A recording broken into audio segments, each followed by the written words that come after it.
Check it out. Check it out. We here. We in the building, man. What's good with y'all?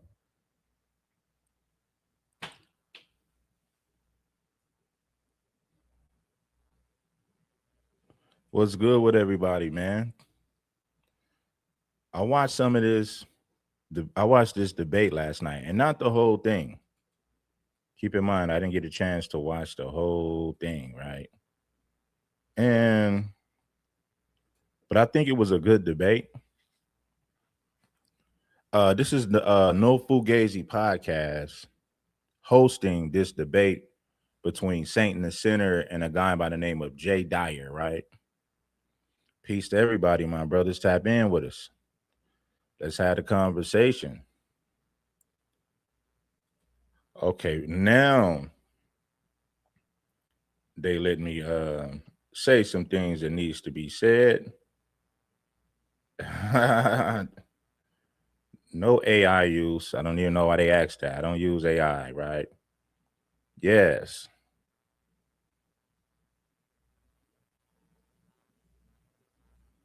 Hit the like button if you haven't already. Okay, we're just gonna do it. We're gonna do this right here. It's in the entertainment category. We know what it is. Smack that like button if you haven't already, family. Now, Jay Dyer is I don't know too much about the guy. Matter of fact, I don't know anything about this guy. I don't know him. Don't know anything about him. So it is what it is.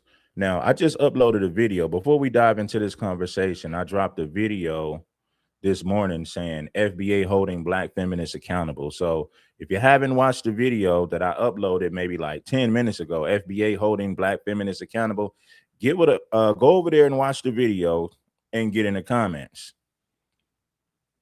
And make sure that you guys hype my video, man. It's like 3 minutes, man. I promise you guys, I'm going to start giving you more pre-recorded videos. I'll give you more. We got to start doing that. So whenever you can, get over there and watch it, like it, hype it, and share the content. Now, what's crazy is this, you guys. Before we get into this Saint and the Sinner debate, I want you guys to check this out right here.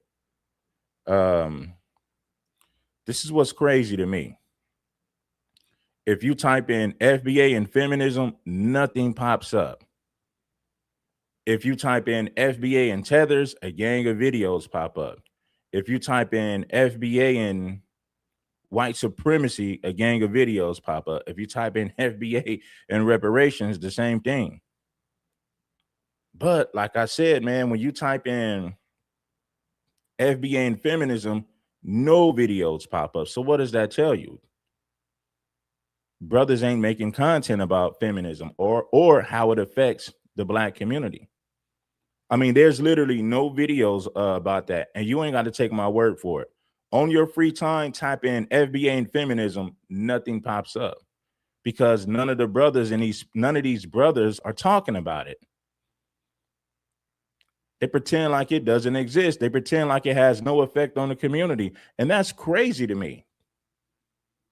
Something told me to do it this morning, man. I woke up and I said, FBA on feminism, nothing pops up.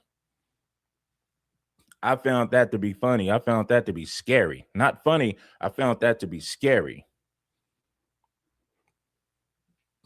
It's crazy how the feminist mindset is not spoke on in our community. And there's literally no videos about it at all. So it further proves that our community is a matriarchy. There's no male authority. There's no male leadership. Those of us who are being honest, we understand the damage that feminism has done to our community, right? But yet, when you type FBA in a search engine, FBA on feminism, nothing pops up. Zero. And I know I'm going to be hated for saying it, right? Because the problem is you get a whole lot of hate for just telling the truth about things. It's crazy. He said, Red, do you think Saint the Center is legit? He claims he was a blood back in the day, but I see no receipts. Well, he's from Pasadena. He's from Pasadena, man. And if you're from the Los Angeles area, you know, Pasadena is like the outskirts of LA. And you got a lot of bloods out there. You got the Pasadena Devil Lanes, you got the Squiggly Lanes, and so it's a lot of bloods in Pasadena where he grew up at. So I don't doubt it. I don't doubt it. But salute to the Saint in the Center. Foundational Black Americans. Let me say this before we dive into this debate. I love y'all, man. Black men and black women, I love y'all, but I gotta be honest with you, man. I gotta be honest with you.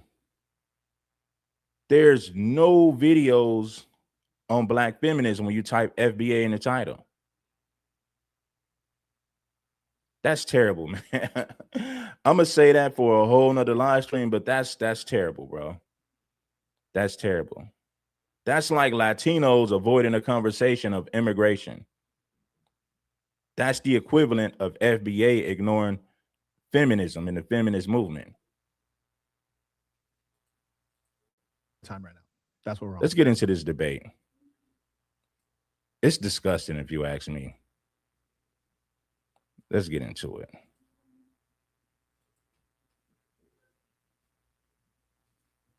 No videos on feminism, right? Let's get into this debate, man. You know, people get mad at me for telling the truth.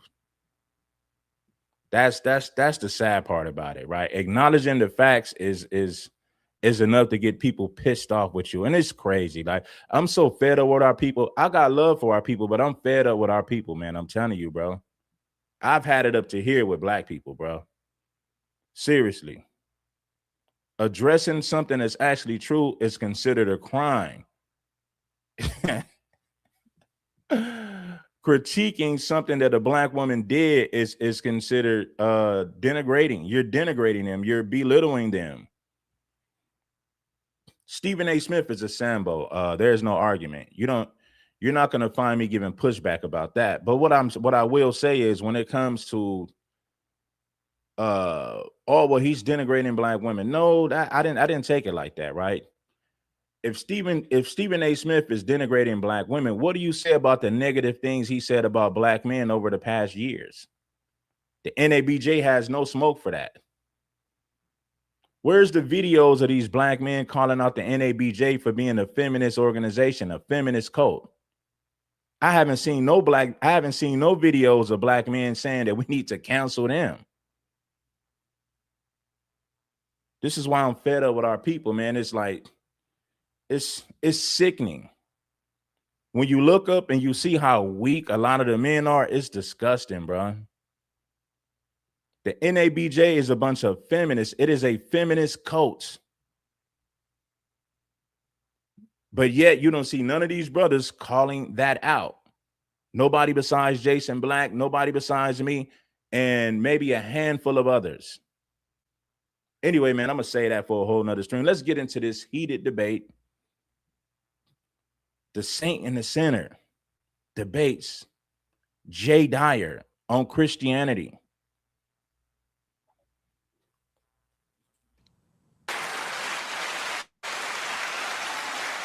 Thank you for having me. Hey, man, thanks for coming, man. Thanks for coming. All right, let's get his opponent up. Fighting out of the red corner, Jay Dyer. He's the blue corner. I'm the red corner. You the red corner. All right, fair enough. Fair enough. Jay Dyer, we have him. He's a writer and a researcher from Southern United States with a BA in philosophy. Jay Dyer's graduate work focuses on interplay of literary theory, espionage, and philosophy. He's also a best-selling author, a comedian. Let's welcome Jay Dyer to No Fugazi Podcast. All right. Welcome to the channel, folks. So let's just go over the rules real quick for the audience so you know how this debate is going to be structured. It's going to be timed. We're going to have a 5-minute opening statement max. It's going to go into 15 minutes of cross-examination for both parties. And then it's going to go to 30 minutes open dialogue Marquette is on a time limit, but he'll let me know how long he can go for. And then we'll finish it up with a 5-minute closing statement as well. Let me go ahead and get my timer up for this. Give me a second here. That's official right there. Oh, yeah. This official right here. Let me go ahead and put you guys up. Damn, he's already running my time down, just trying to cheat. Now we're gonna start this off clean. I appreciate both of you brothers for coming up. Now, tonight's topic is going to be, is Christianity true and good for all people? Jay is taking the affirmative position. We'll have him go first. Jay, whenever you start speaking, I'll start the timer. Yeah, thank you. Glad to be here. Appreciate my friend here for coming. I think Christianity is definitely true because, number one, we can argue and prove it logically. I focus on my channel quite a bit on philosophy and the logical argumentation for those types of religious positions. And one way to know that would be the transcendental argument. We're not doing that tonight, but since true is in the proposition, the debate problem, I'm going to say, yeah, that the transcendental argument, I think, points us in the direction first of a being that is immaterial, that is invariant, that is non-physical, that is the grounding both epistemically and ontologically for the possibility of the things that make knowledge possible. So in other words, things like the laws of logic, things like knowledge. Oh yeah, I got to give Saint in the Center props too, because he's been calling out feminism as well. I can't forget about Saint in the Center. He does hold Black women accountable, just like he holds everybody else accountable. So I think he's one of the realest brothers that we have in our community. Most of these brothers won't say anything about, Black feminists. They won't say anything.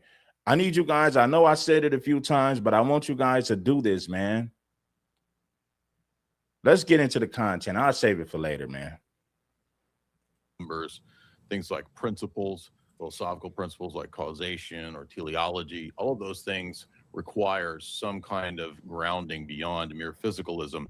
And then to go beyond that, I think the Christian paradigm, the Orthodox Christian worldview, including its ethics, its metaphysics, and its epistemology, is unique and provides a cohesive, coherent, extensive justification and grounding for our ethical, metaphysical, and epistemic beliefs. So when we talk about the trueness, shout out to Malik for the cash out, for the early cash out. Shout out to Malik for the 10. I appreciate you, my brother. Appreciate your support, man. Of it, that's the direction that I would go. Obviously, I'm limited in terms of fleshing out all that argumentation, but also historically, we have a good grounding for the claims of Christianity in terms of the evidences for the validity and the accuracy of the New Testament. It's the most well attested to ancient documents. I'm not saying that Christianity is true because of that. I'm saying these are just evidences for Christianity within that framework of the transcendental argument, which I would begin with. But the historicity of Christ, the historicity of the documents themselves, far more well attested to than Plato or Aristotle, even any of the other great epics of history. They're all pale in comparison to what we have with the documents of the New Testament, with 5,000 plus existing copies and manuscripts and textual traditions within the first few centuries of the church. We also have a long history of Christianity's effect on the world, and this gets into the idea of, is it good for all people? We note, for example, that the brutality of the Roman Empire was transformed into Byzantium. We saw a change in the sort of autocratic idea of paterfamilias of the Roman Empire, that members of the family could be tossed out if they were not wanted, for example, daughters. We saw infanticide, etc., being challenged, which were normative in the ancient pagan world. We see rights, for example, in the book of Deuteronomy, and of course, Deuteronomy and the ethics of Mosaic law are also part of the Christian heritage. We see for the first time in the book of Deuteronomy, as I argued in the recent Muslim debates and modern day debates, DebateCon 8, that this is the first time in the ancient world you begin to see rights. Whoa, man, get the lights up for this one, man, because this was good, man. I watched some of it, not all of it. I think I watched maybe like 45 minutes of it. Let's continue. Or it's, I should say, protections, so to speak, for people in other classes or in the slave class, and even banning things like grape for women that are taken in battle. those were revolutionary for the time. We've not seen ethics like that in the ancient world. And even beyond that, into the idea that humans have dignity because they're made in the image of God. Those Mosaic principles are then spread to the rest of the world throughout the history of the Christian church. Certainly the Christian church wasn't able in its first, second, and third centuries, because it was persecuted, it was in the catacombs, to change every aspect of society. Ultimately, we aren't able to perfect the world. We can't get rid of every injustice. But definitely, I think if you look at the course of the Christian church in the last 2,000 years, and specifically I'm arguing for the Orthodox Church, but even outside of Orthodoxy, even deviations like Rome or Protestantism have still benefited society in various ways. We think of, for example, modern inventions that come out of science. Science itself is birthed out of the medieval tradition of the university itself, a Christian invention. Hospitals come out of Christianity. We think of the longest existing and most successful empire, not just in terms of length of time, but also in terms of monetary policy. The Byzantine Empire lasted for over 1,000 years, and it's the longest, most successful in that regard, even in a worldly sense, empire. Of course, it did fall, and all empires are bound to fail. But Christianity at least provides not just a positive aspect, a positive appraisal from its history, but also its ethic itself, which I think is, in terms of compared to other world religions, the highest ethic that we could have with what we see in the Ten Commandments and the Beatitudes and what Christ offers. I like how he has a timer. I believe it's like 3 minutes apiece. That's cool, so that nobody hogs the conversation. And I like the way he's moderating this debate right here. Now, what's crazy is I looked in the comment section. There was a bunch of people saying, "Oh, Marquette lost. Jay Dyer smoked him." And from what I seen, I didn't see that, man. Like I said, I only listened to like 45 minutes of this. I don't see Marquette getting smoked in this debate. The No Fugazi podcast has a lot of white followers and a lot of white supporters. So automatically they're going to say that Marquette lost this debate. And I didn't see it that way, but I want you guys to listen with an open mind. All right. Thank you for that, Jay. We're going to move on over to Marquette. Once you start speaking, I'll start your time. Sure. Jay, I appreciate that. And thanks for being here. We haven't had a chance to meet, so it'll be good to get to know you during this conversation. The title is Christianity True and Good for All People? I don't really want to get into the conversation of is Christianity true? I don't think it's very interesting. There are people who are far brighter than I am who have argued that back and forth for the centuries.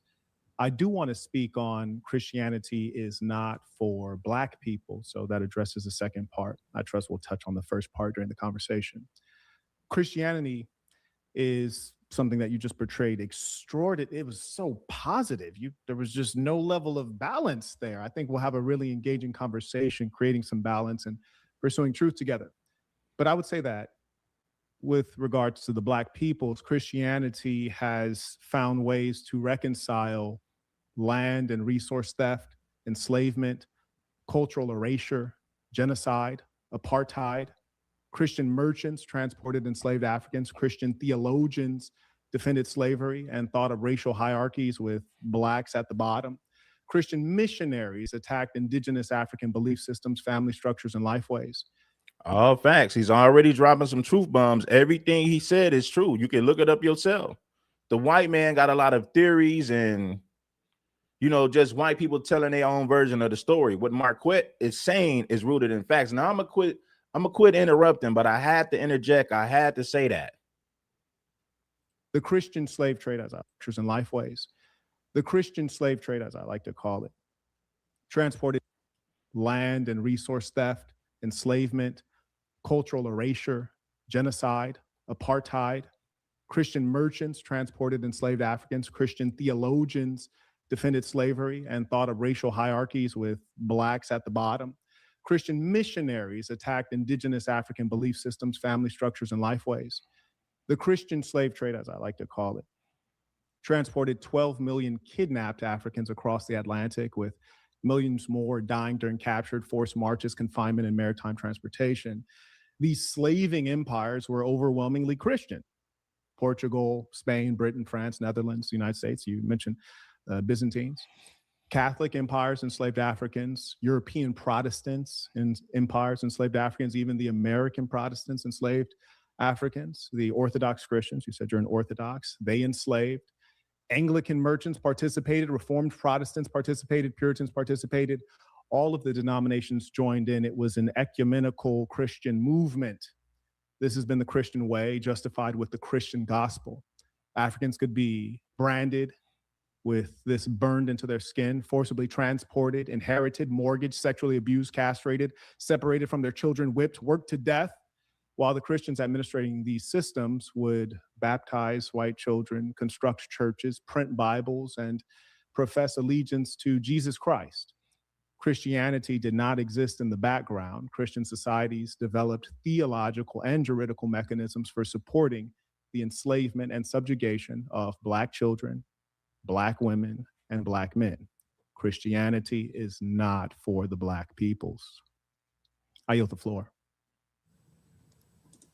All right. Thank you for that, Marquette. So we're going to go ahead and move into cross-examination. Since Jay went first. Shout out to T-Fam for the 5. Shout out to Back in Action for the 5, right? Shout out to Brandon. Brandon blessed us with a 10. I appreciate you guys coming through with the support early. I appreciate you guys for appreciating my work. Jay, it's up to you. Do you want to have him cross-examine your position first, or you want to do his first? Either way is fine. Marquette, floor is yours. What you want to do? I will cross-examine Jay first. Okay, let me go ahead and get the 15-minute timer for this. Give me 1 second here. Just a moment here, folks.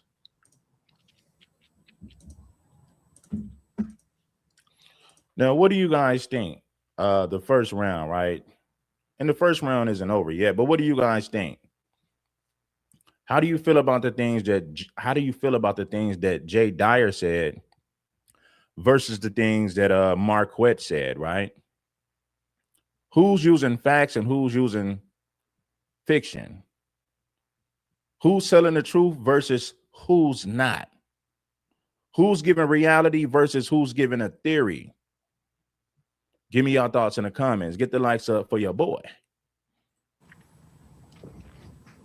And let's get this one up here. Okay, but we have to understand the difference between facts versus beliefs. Now, what Marquette said about Christians enslaving Blacks and using those beliefs to justify the enslavement of Black people, that's actually true. White Christians weaponize Christianity to justify their foul treatment of Black people globally. That is a fact. That's not a theory. That's not a made-up story.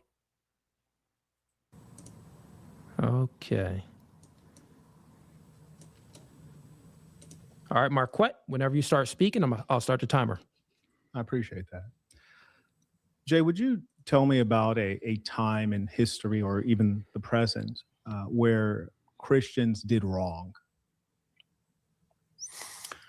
Sure. There could be many ways to cash that out. You could say that you could have a corrupt Christian king who,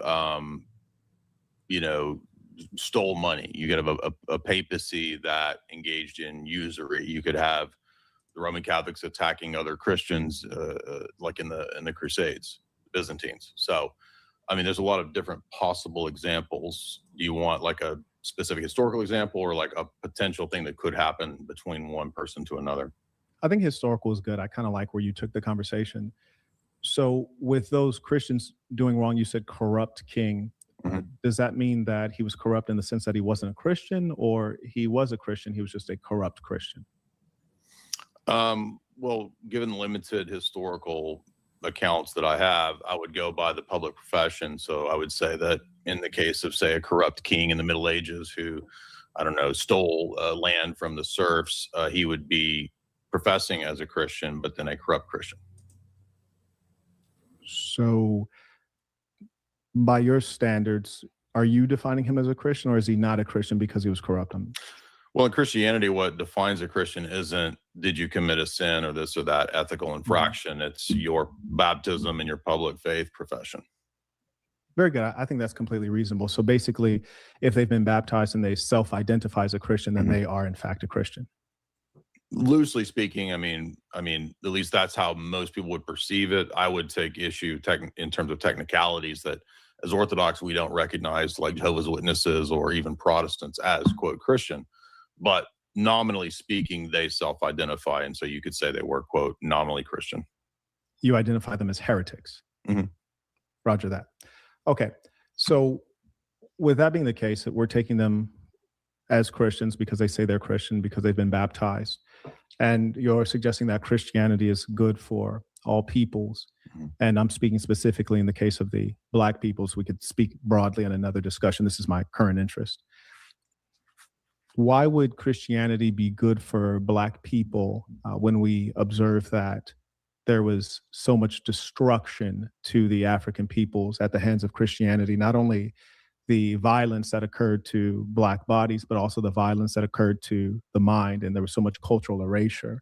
In fact, Christianity was largely the foundational thinking that allowed Black lifeways, African lifeways, to be defined as pretty much the opposite of good because they were not Christian European. And this is not to suggest that Christianity is European. This is to suggest that the Europeans who were exercising Christianity had their own spin on it. So, for example, the idea is that Europeans possess religion, Africans possess superstition, Europeans are civilized, Africans are primitive, Europeans have knowledge, Africans have custom. It's like almost everything that was African was defined as bad, and it was largely based on the Christian values. And because of that determination and that dichotomy that was created, when you say, okay, well, we need to follow Jesus, if they're following paganism or that which is not Christian, these are heathens. And because they're heathens, it's kind of okay if we do violence upon them. And let me interject real quick. And this is a fact right here. Now, everything that was associated with Black was bad. Think about it. Black male, black cat, blackball, blacklisted. Do you guys think that's a coincidence? A black cat, bad luck, Black people, bad people. Who came up with this? Who created these ideas? It comes from the white Christians. Think about it. Black male, black ball, blacklisted, black cat, blackballed, black male. You blackmailed them. So everything that was associated with Black was considered bad. Who created these ideas? The Christian white man. So when you think about what Marquette is saying is rooted in facts. Do you guys think that's a coincidence that everything, even words that were associated with Black, was considered a bad thing? Slave them. And this is something that we saw consistently across various Christian groups, including ones that you identify with and others you consider heretics. Yeah. Yeah, the answer is that it would be a genetic fallacy to argue that because a specific individual had a specific sin, that therefore the rest of their commitments were therefore evil or false. So, for example, you could argue that a person believed in, let's say, a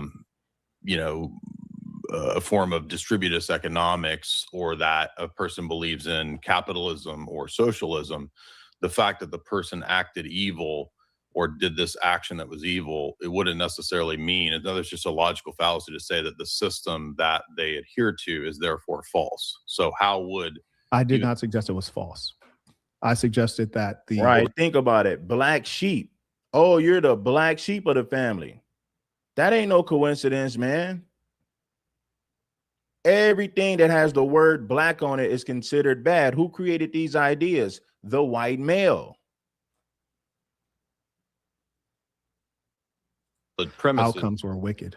I did not suggest it was false. Well, the premise of the debate is true and good. So that I thought you would be arguing that it's false. I said that it wasn't good. The outcomes were not good. They were destructive. They provided for land theft. They provided for destruction of culture. They provided for extraordinary levels of violence, genocide, apartheid.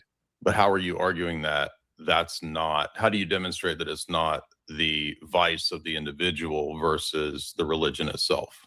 Well, that's a good question. You mentioned individual. These were not individuals. We reference entire empires.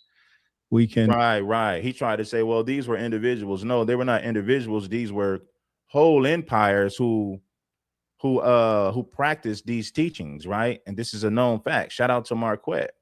Listen, I noticed this about all groups of people. They say, oh, such and such, he's not a real this, he's not a real that. They'll say that when this individual may look this individual might make the whole group look bad. You know, you even see pimps do it. Oh, he's not a real pimp. Well, he's in the pimp circle, he's in the congregation. You may not like some of the things he's doing, so now you're going to say he's not a real pimp. What Jay Dyer is trying to do is say, well, those are not real Christians. They're not real Christians. You're not the gatekeeper for what you're not. How can I say this? You don't have the authority to say who is a real Christian versus who's not. See, when he don't like something that if he don't like something that a particular group of people do, he'll just say, well, they're not real Christians. Well, who are you to say that they wasn't real Christians? You can't say that these people are not real Christians to invalidate the point that Marquette presented. You can't do that. Or they'll say oh, well, he's not a real pastor. Well, he preaches, he has a whole congregation that he preaches to, and he's been doing it for years. Oh, he's not a real Christian, he's not a real pastor. They say that in order to deflect from the main point. Listen, man, you don't have the authority to say who's not a real Christian. The point is, you had whole empires of white people practicing these things, brainwashing the people with these ideas. And we can name many groups of white people who did the same thing across the world, not just in one region. So you can't say that, oh, man, these were just individuals, and you're wrong. Reference the Byzantine Empire. These are not individuals. And what's more, Christianity was critical to the vice of the individual versus the religion itself. Well, that's a good question. You mentioned individual. These were not individuals. We reference entire empires. We can reference the Byzantine Empire. These are not individuals. And what's more, Christianity was critical to the execution of a lot of these things. If you look in the American context or the Caribbean context, they gave the blacks a slave Bible it was modified to maintain mental bondage. When you look at Christian enslavement and colonization throughout the African continent, you find that it was supported by missionaries. But again, this would be a genetic fallacy because you can't demonstrate that because these individuals, and by the way, empire. He just proved that these were not individuals. These were whole empires of people. So no, it's not a fallacy. It's what you call a reality. It is not a fallacy. It is what you call a reality, Jay Dyer. Stop trying to minimize the point by saying, oh, these were just individuals. No, these were whole empires of white people spread it all across the world with these same teachings. Are made up of individuals, so they are individuals. that would be a fallacy right there. No, wouldn't. How would a collective? And not your be made up genetic fallacy has not been clarified, mind you. What I'm describing are the mechanisms of Christianity being used on a consistent basis to justify enslavement. Whether we're talking about scripturally, you can look at, it's been used Ephesians, Colossians 3:22.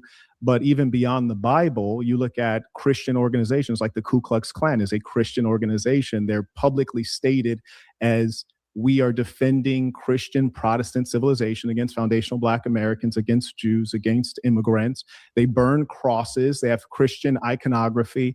And consistently, you'll see that Christianity is utilized as a tool, and it is component and process in enslaving and colonizing. And it's not individuals, it's organized groups. And that's the part that you're denying. Okay. You're suggesting that it's one random, you're acting like it's like a random individual Christian. No, I'm not suggesting that all things that Christians do are wicked. I'm not suggesting that Christianity is wholly destructive. What I'm pointing out to you is that if you have a medicine that consistently has such bad side effects, then probably this is not a medicine. The healing must be questioned. Yes. No, I didn't argue that. That is a good point. That is a good point, Marquette. Well put.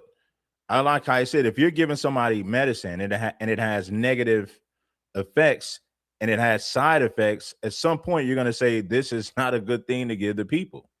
So what we're saying is we understand that some of these people have twisted and rewrote things for their own benefit. But if you got different groups of people that are claiming to be Christians and they're known to go across the world justifying the enslavement of black people, and they're using these teachings to keep black people in mental and spiritual as well as physical shackles, then at some point you're going to look at that particular thing as bad, especially if you see enough people doing the same thing and it continue and it has a negative outcome. Everywhere that the white man went, when he promoted Christianity, he used it to justify the enslavement of black people. So at what point do we say this is a bad thing? Black folks shouldn't have nothing to do with it, especially if the so-called rulers and the masters that are practicing these things, and they're using the word of God, Christianity, to indoctrinate the minds of people to convince you that this is okay because God actually justifies it. At what point do you say we need to delineate from this particular religion? Because why is it that there are so many white people using Christianity against our people, weaponizing Christianity to justify the foul treatment of our people? At what point do you separate from that? That's common sense. You ain't got to have a degree. You ain't got to be a scholar. It's common sense at that point. White men weaponize Christianity to justify the wrongdoing of black people. Not just in America, not just in Africa. They did it everywhere. So what Marquette is saying is we've seen so many horrible examples. At some point, we must delineate from it. The same way that foundational black Americans must delineate from feminism and black feminists. Hit the like button if you haven't already, family. I said that it's a genetic fallacy to conclude that because of the source themselves doing something bad, that therefore the whole proposition or what they're doing or everything else in their ideology is bad. That's the fallacy there. That's why you can't do, it's like a version of an ad hominem. That's like saying, I don't like you, and therefore what you're saying is false, or you did a bad thing here, and so therefore your ideology is false. So you would have to demonstrate, and you moved in that direction with citing Ephesians as to why you think that there's an ideological problem in the system that's leading to that. But you then sir, you're suggesting that history is not a meaningful example. The references to scripture are the least of it. We can reference 12 million dead. We can shout out to C-Mac for the 5. Shout out to Lions Dollars for the 10. Reference an entire continent colonized. How do you logically show that that's Christianity and not individuals acting that way? That's a good question. Well, for example, we can consider what the Pope has said, right? Has the Pope not, and the Pope's not the only one, but for example, we can see that the Pope has specifically condoned slavery. And this went on for years. We can, there's so many examples that we can go through it, and I'm happy to go through them. I don't know how the cross-examination works. I don't know if I'm supposed to be going through the examples or if you are, but Marquette, you do not have to go through any examples. He's on the defense, so okay, you can continue to ask questions. Okay, well, yeah, well, yeah. Jay, if you would be in good faith and be honest, you know that several popes have explicitly condoned enslavement. You know that when the Portuguese first started along the Atlantic coast of Africa and they started enslaving Africans, this is what the blessing of the Roman Catholic Church. You know that theology has been modified or interpreted however you like it to justify slavery. And I'll give you one thing that makes it really ridiculous. What you're saying is quite dishonest. Your Bible, and this is why I don't reference the scripture, because it's so unreliable that you have both the abolitionist and the slaveholder using the Bible and Christianity to justify violently contradictory positions. For example, now here's the comedy. In the case of the slaveholder, they have specific scripture they can reference that justifies slavery, whereas the abolitionist actually has to use Christian principles as opposed to specific scripture. So what you're doing is quite disingenuous. And the reason I try not to debate religion is because it requires you to lie. it requires you to lie to justify your deeply held beliefs. I yield the floor. Yeah, it's a non sequitur, because even if you admit that the Bible is unclear, then and you would be admitting that by saying that neither group can demonstrate which one's right or wrong, you would then be admitting that the Bible doesn't clearly teach your position, and so you can't actually refer to Ephesians. So that's another fallacy. It's a non sequitur.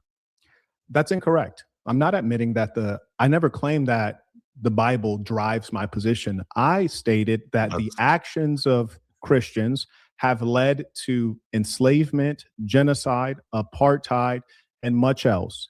History is replete with examples. I don't think you understood what I don't think you understood the You're argument. engaging you're being a metaphysician, and I'm more so on the side of the historian. I'm more so on the side of the historian. And so what I'm challenging to you is to acknowledge that systems of oppression have been justified directly with Christianity. I'm not suggesting that systems of oppression has been, white Christians have used systems of oppression to justify their demonic actions. I'll put it like that. What Marquette is saying is true. White Christians have used systems of oppression, which was the Bible and Christianity, to justify their wrongdoing towards black people globally. No lies detected, no lies told, sir. And for him to sit up there and deny that, that's how you know you can't have an honest debate with an individual like this, because he won't even admit, he don't even want to admit a historical fact. We all know that white people have weaponized Christianity to justify the oppression of blacks. They did it in the name of Christianity, globally, not just in one country, not just on one continent. But you know what Jay Dyer is saying? No, that's not true. He's doing the same thing that the Latinos been doing. No, that's not true. You damn right it's true. We're correct in their interpretations. Like, frankly, I don't care. I'm saying that it is so consistent that we see Christians behaving in this way that we have to ask, if it's a system for good, why is it not consistently producing enough good to contend with genocide, apartheid, colonization, land theft? Again, I keep highlighting specific lines of argumentation that I'm disagreeing with, that you're presenting a fallacious line of argumentation. And the reason it's not fallacious. It's reality. He's coming with the no, it's not true. And we all know that white people have used Christianity to justify the enslavement and the oppression of blacks globally. That is not a fallacy. That is a reality. It's a historical fact. No, that's not true.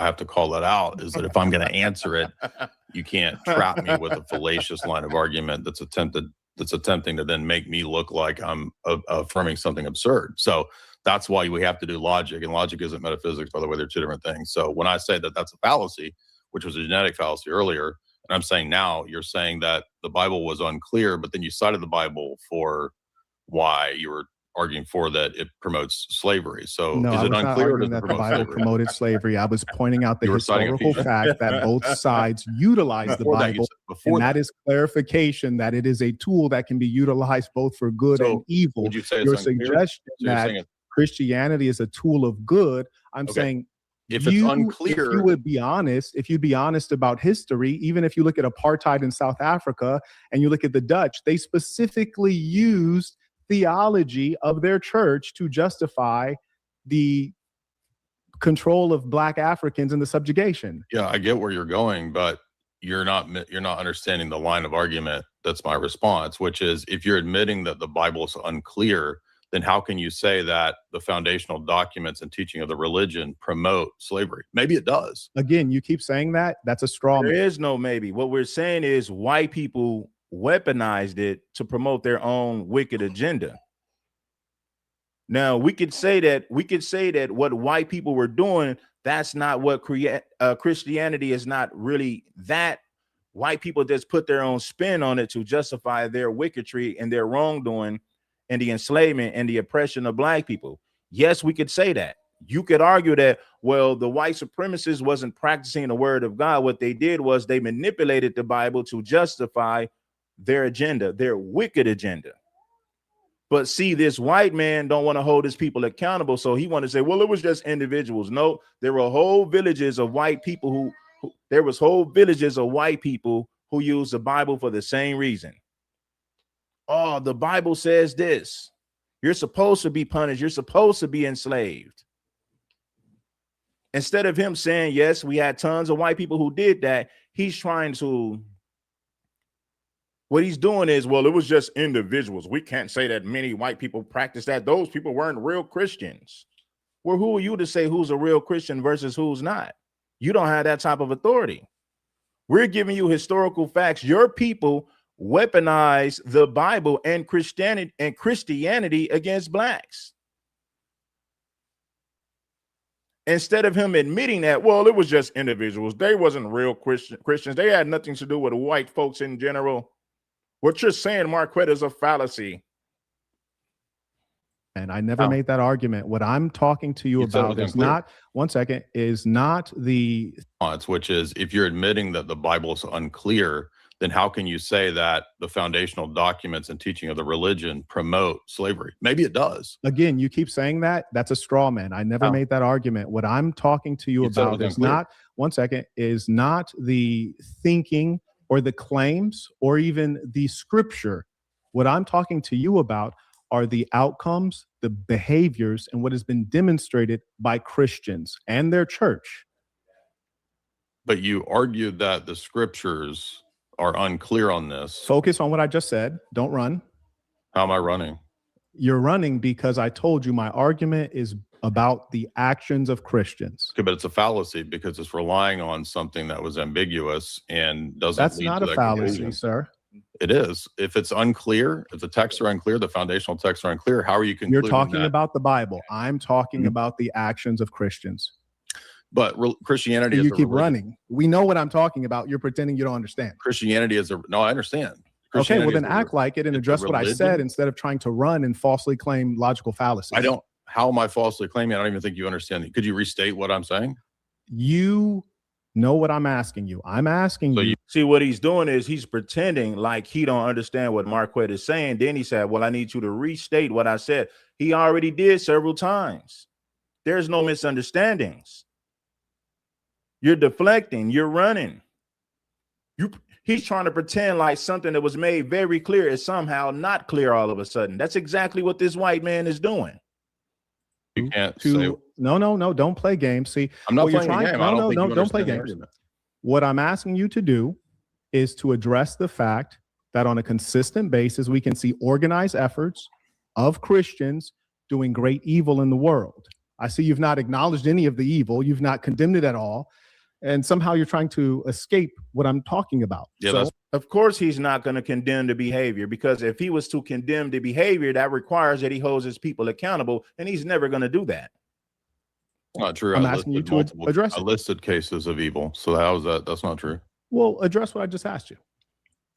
Again, like if the argument is based on a fallacy, I can't address something that is a fallacious line of argument. It's a fallacious question. So it's assuming that that Christianity is ambiguous, but you're also saying that it teaches slavery. No, I did not say Christianity is ambiguous. I just said you said that multiple times. The Bible. Well, the Bible. You keep going back to the Bible again. Everyone's listening to you. Keep running. Did you say it's You're running to Scripture when I'm talking about the behaviors of Christians. He's speaking of Marquette is clearly and specifically speaking on the behaviors of these white people who practice Christianity. And they used it and they had evil intent when they preached Christianity to these black folks globally. Their intent was evil. The outcomes was evil. He's not going into the Bible. He's speaking about the people who would preach this globally, who would indoctrinate the people with Christianity to justify the enslavement and the oppression of black people. This white man keeps saying, well, the Bible, we understand the Bible. We're talking about the white men who misconstrued it and rewrote it and indoctrinated the minds of people for their own benefit to justify their own wrongdoing. This white man is full of crap, homie. Seriously, he's full of it. Marquette specifically said that I'm talking about the white men who were preaching in promoting Christianity. We all know that they twisted it and manipulated the words in the Bible for their own benefit. We understand that. But the white man, well, you said the Bible. I'm not saying the Bible. I'm talking about the white men who promoted it. For example, I referenced the Dutch Reformed Church. They developed. He playing dumb. That's exactly what he's doing, man. He's playing dumb. He don't want to answer the question, and he refused to hold his people accountable. So now he's going to pretend, oh, that's a fallacy. That's a fallacy. Theological defenses of apartheid.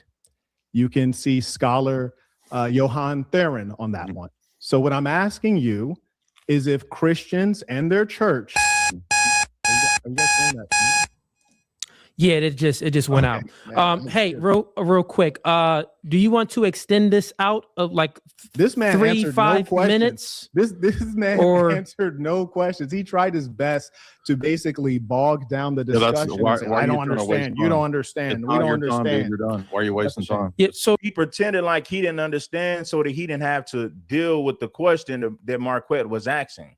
That was his way of deflecting and gaslighting. Well, this is a fallacy. No, it's a reality.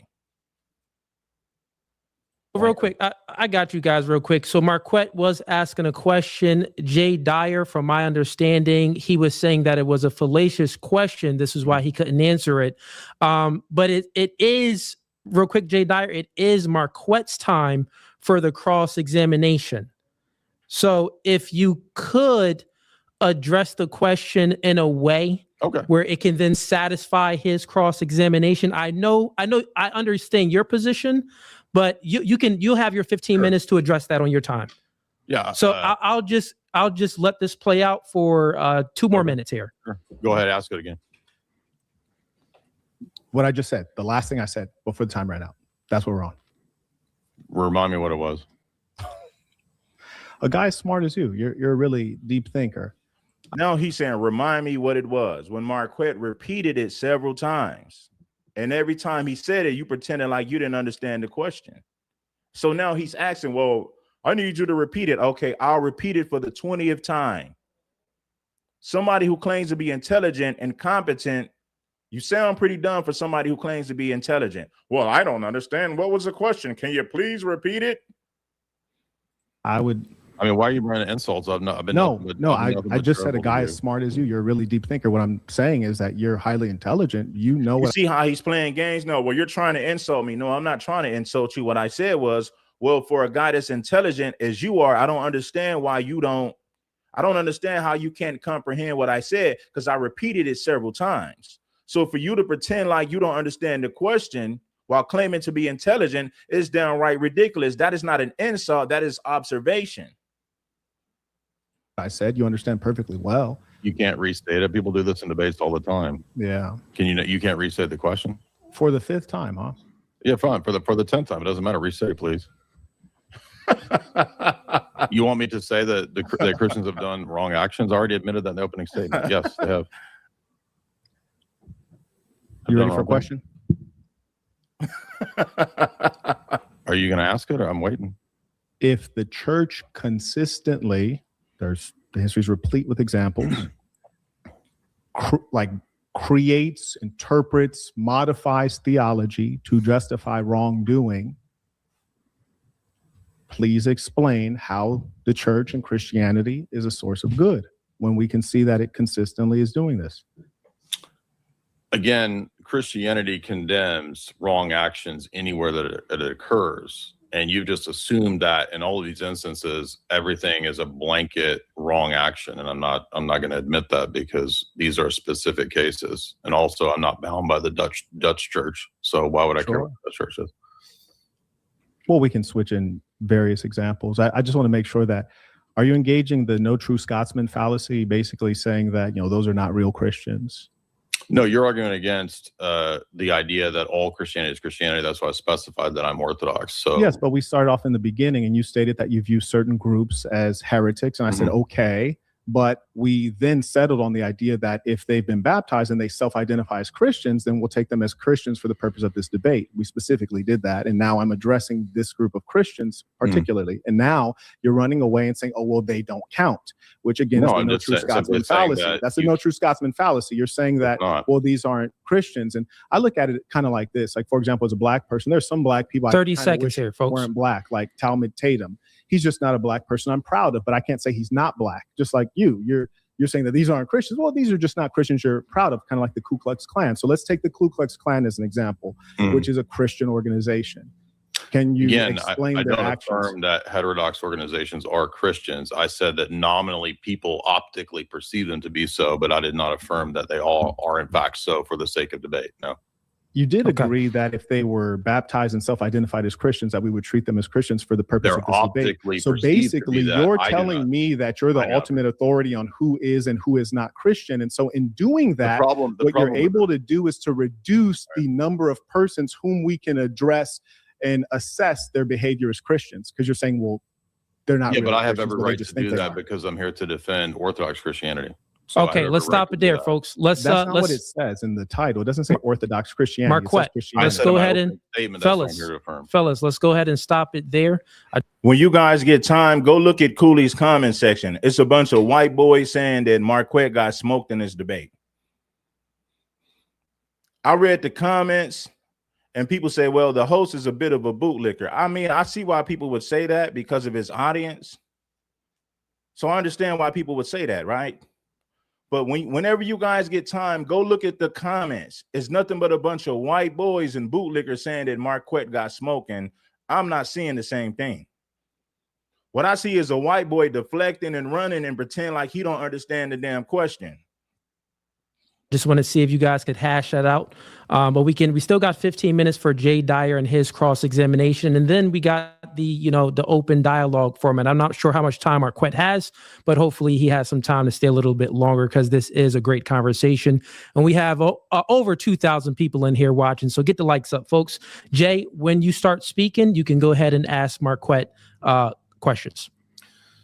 Yeah, the first line of argumentation that was fallacious was you said that I'm telling you, when you go look at that comment section, you're going to see how biased and foolish these people are. Oh, Marquette got smoked. No, the hell he didn't. Do anybody in here feel like Marquette is getting smoked in this debate? Because I'm not seeing the same thing.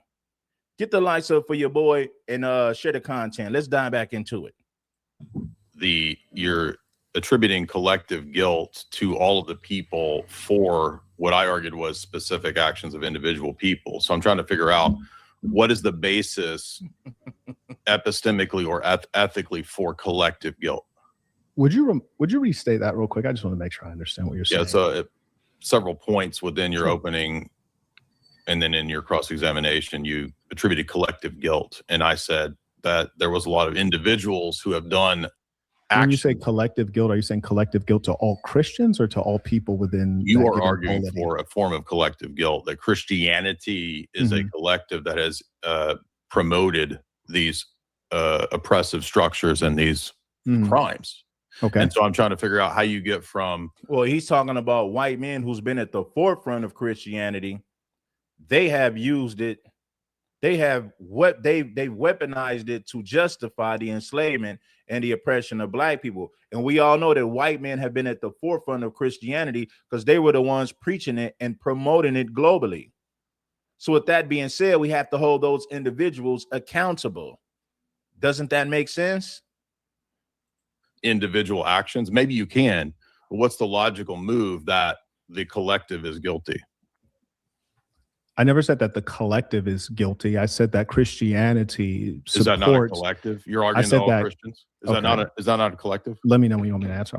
You understand how a cross-examination works? So I can interrupt. Sure. Yeah, no, that's what I'm saying. I said, let me know when you want me to answer. I'll stop talking. So Christianity isn't a collective group? Yes, Christianity is a religion that has adherents that have different sects. And are you arguing it's a collective group? And if Christians do something and it's organized through their church, it's justified with their missionaries, then yes, we can assign that to Christianity. Mhm. For example, So why is a group collectively guilty for the actions of individuals? Maybe I they are. never, I'm trying to figure out I how. never suggested that all Christians are guilty. What I'm pointing out to you But that is you that did. Christian. One second, sir. What I'm pointing out to you is that Christianity is not this force for good that you're describing it as. And you even mentioned Orthodox Christianity. Mhm. There are examples of Orthodox Christianity. You look at the Romanian principalities of Wallachia and Moldavia. Did you just Google that? My hands are right here. How can I Google? You haven't Your seen me hands typing were at all. Googling a minute ago. What do you mean? Like you can't Google that? You haven't seen me typing at all. So anyways, and again, what's that, an ad hominem attack you're referencing? No, earlier? it's a question about the sources and your veracity. What's your source for this Romanian history? That's an ad hominem. That's not an ad hominem. It's a question. So of your again, source. and I want everyone to In a notice that in the absence cross-examination, of being able to compete in terms of the ethics and morality What is your and source? the actual debate, now you've reduced to ad hominem attacks. I was about to give you You an don't even know answer, what an ad hominem and is. now I'm asking you I what's was your about to source? give you an answer, and now you start attacking. What's the source? What did you Google? What did you Google? Okay. So Let's continue with the cross-examination. Go Right. ahead. Restate your question there, Jay Dyer. Obviously, multiple times over, he attempted to argue for collective guilt, that Christianity is a collective. In fact, he even denied that empires weren't made up of individuals. So obviously, a collective is made up of individuals. See, we all know that black folks get demonized and ridiculed for the actions of some of us, right? But see, when it comes to white people, I've been saying this about white people for a long time. When a white man commits a crime, he gets the benefit of being judged as an individual. They don't hold the whole white community accountable. Now, when Ray Ray does a shooting, it's a reflection of black culture. It's a reflection of the black community. When a white man shoots up a school or a church, they'll say he was a lone wolf. He didn't take his medication that day. He's not a reflection of the white community. He was thinking on his own. He acted on his own. So when white people do bad things, to wrap this up right here, and we're going to get back into the debate. When white people do terrible things, they're held accountable as individuals. For some reason, there's no reflection of the white community. Anytime somebody who looks like us commits a crime like that, this is what's wrong with black culture, fatherless homes, the black community is violent, black culture is trash. So the whole black community goes on trial for what a few black people do. White men commit heinous crimes. It's not a reflection of the white community. He was a lone wolf who didn't take his medication on that particular day. Trust and believe, we understand the play. Individuals. this is not Obviously. even the actual. Why are you interrupting? topic of This is my conversation. time, dude. Shut up. Why are you interrupting my You're very cross-examination, angry. dude? This is my time, dude. Shut up. This is my time, dude. My time, dude. So again, you didn't even know how cross-examinations work. You try to concede your time in your cross-exam. You don't concede time in a You're cross-exam. very dude. angry. You don't even know what you're talking about. So I'm trying to figure out how you attribute logic. Prime example, when Dylan Roof shot up that church in South Carolina, you know what they said? Dylan Roof was he didn't take his medication. He's a lone wolf. He's not a reflection of the white community. Tyrone does a drive-by shooting in the hood. This is what's wrong with black culture. The whole black community goes on trial. Individuals and then leap to a collective guilt. Maybe that's true. Maybe there is collective guilt, but how do you get there? And then you said, let me give you a Romanian historical source. What's the source? Okay, you ready for the answer? What's the academic source? Yeah. Very good. So, Wallachia, Moldavia, they had chattel slavery. Monasteries owned slaves. Orthodox Christians. That's an assertion. Now- What's the source? You can search the source yourself. So the source is Google, ChatGPT. Are you it- suggesting that it didn't happen? I'm asking you for your source. You're making assertions. You can't just assert. No, shit, dude. sir. No, sir. So you can play the game of what's your not a source, game. You but understand how that's debates one second. You can play the game of what's your source, and then it'll slow down the It's debate. not a game. Because the fact of the wanna know matter your is this. source. This The is how fact of the debates matter is work. this. The fact of the matter is this. If we've both been to university, we've taken courses in history, and if I reference That's something, you say, well, irrelevant. who's the author? Who's the author? No, Who said that's that? you don't understand why you footnote. You're not. When you You're write a not book, engaging the footnote. actual argument. When You're you actually write a trying book, to you attack footnote. the I want to know your source of the because I don't information. think that you If actually. you're read saying it. that I'm making up something, that's a different thing. Well, he doesn't We have can- a we can source. I fact want check. everybody to see that We he's can fact check asserting. it. You Are understand? you You might be suggesting? true. One second. Are you Correct. suggesting All that? right, Monas- fellas. All right, one fellas. second. Let's Are you create some suggesting decorum that- here, fellas. Let's just create a little bit decorum. Are you suggesting Since it's that real quick, Orthodox- Marquette. Since it's still You his have the time, let's just yield the floor to him to ask the question. Sure. And let's see if we can get an answer on some things. But go ahead. Maybe Jay Dyer, maybe you want to restate the Yeah, use some question in a rhetoric. different way. Go ahead. Yes, I use rhetoric, which is not an ad hominem. I called into question his source. There's nothing wrong with doing that in a debate when people are making assertions to prove their argumentation from historical evidence. I have a degree in history as well. And if you write a history book, you have to footnote. That's called sourcing. So I want to know, because I think you just Googled it or looked it up on ChatGPT, and I don't think you have an actual source. So what's the historical academic source? So what I'm telling you is that. So you don't have one? Sure, Jay. So now Do that you we have said one? that, are you saying that it's false? Do you have one? Are you saying that it's false? Are you saying that it's That false? is That's what I'm asking It's you. a tu quoque fallacy. So are So there in my no that's cross-examination, not. you don't get to No, ask me that's not. You keep throwing You out the don't ask logical me fallacies. questions You're to not breaking cross-examine. It's a you're not making tu quoque. sense. 1 second.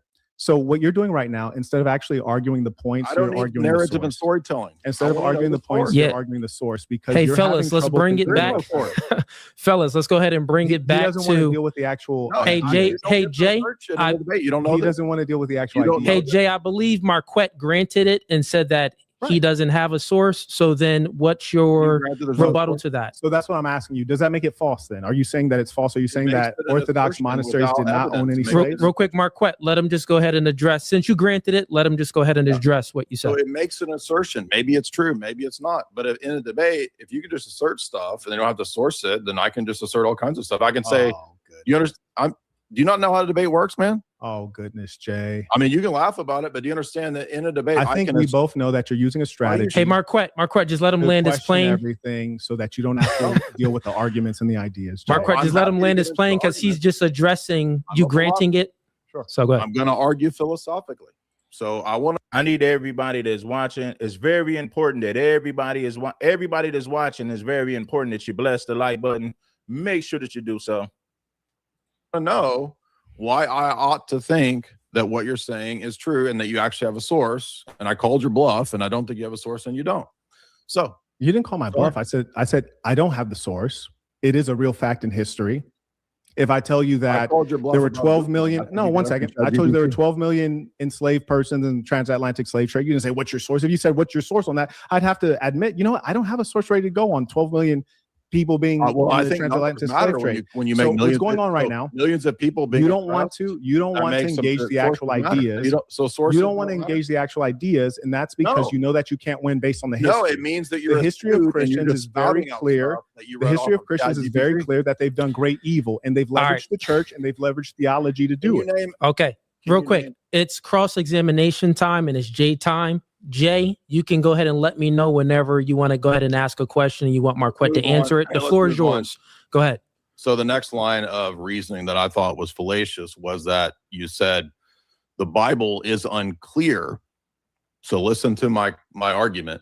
I know you don't want to go to the Bible. That's fine. We don't have to go to the Bible, even though Christianity is a religion based on the teaching of the Bible. Okay. He said Christianity is based on the teaching that comes from the Bible. Well, we all know that people who look like you, the white T-men, wasn't using the Bible they wasn't using the Bible. They wasn't speaking from the Bible. They came up with their own theories and they rewrote history. And they weaponized Christianity for their own wrongdoing, for their wickedry and evilness. We know this. So if Christianity is based on something that's in the Bible, then we can say it'd be safe to say that your people practice wickedry, evilness for their own benefit. Because what those white men were practicing clearly didn't come from the Bible. The Bible never justified any of those things. But what they did was they manipulated the Bible, rewrote history, and weaponized it to justify the enslavement and the oppression of blacks. So with that being said, we know what those white men were preaching had nothing to do with the original teachings of the Bible. We know this to be a fact. So with that being a fact, it is safe to say that those white men were practicing wickedry and evilness. These were the souls of Satan. It had nothing to do with God, but they justify their evilness under Christianity. See, if you really listen to what he said, you will say, okay, well, what those white men were preaching had nothing to do with the Bible. So if it had nothing to do with the Bible, but they did it in the name of Christianity, well, it's safe to say that your people promoted evil all across the world. None of that stuff had anything to do with the Bible, but they made these, they promoted their evilness and they justified it by saying, hey, the Bible justifies it. We're doing it in the name of Christianity. So it proves how wicked and evil your people are. That's like me going out there right now, unaliving people, enslaving them. And then I say, hey, well, I'm doing this under the word of God. But when you read the Bible, the original Bible, my actions has nothing to do with it. Same thing with the white supremacists. The Bible never justified any of that. These guys rewrote history and they rewrote the Bible. And they added things to twist. I think you guys understand what I'm saying. I'm going to be quiet. It's crazy. But you made a fallacious argument that the Bible is unclear, therefore it can justify either position from all these people back and forth. Now, if I said there are people out there that disagree that 2 + 2 is 4, would you agree that there are people that could conceivably disagree with 2 + 2 is 4? There are people that think it's 2 + 2 is 5, right? Yeah. Of course. Carry on.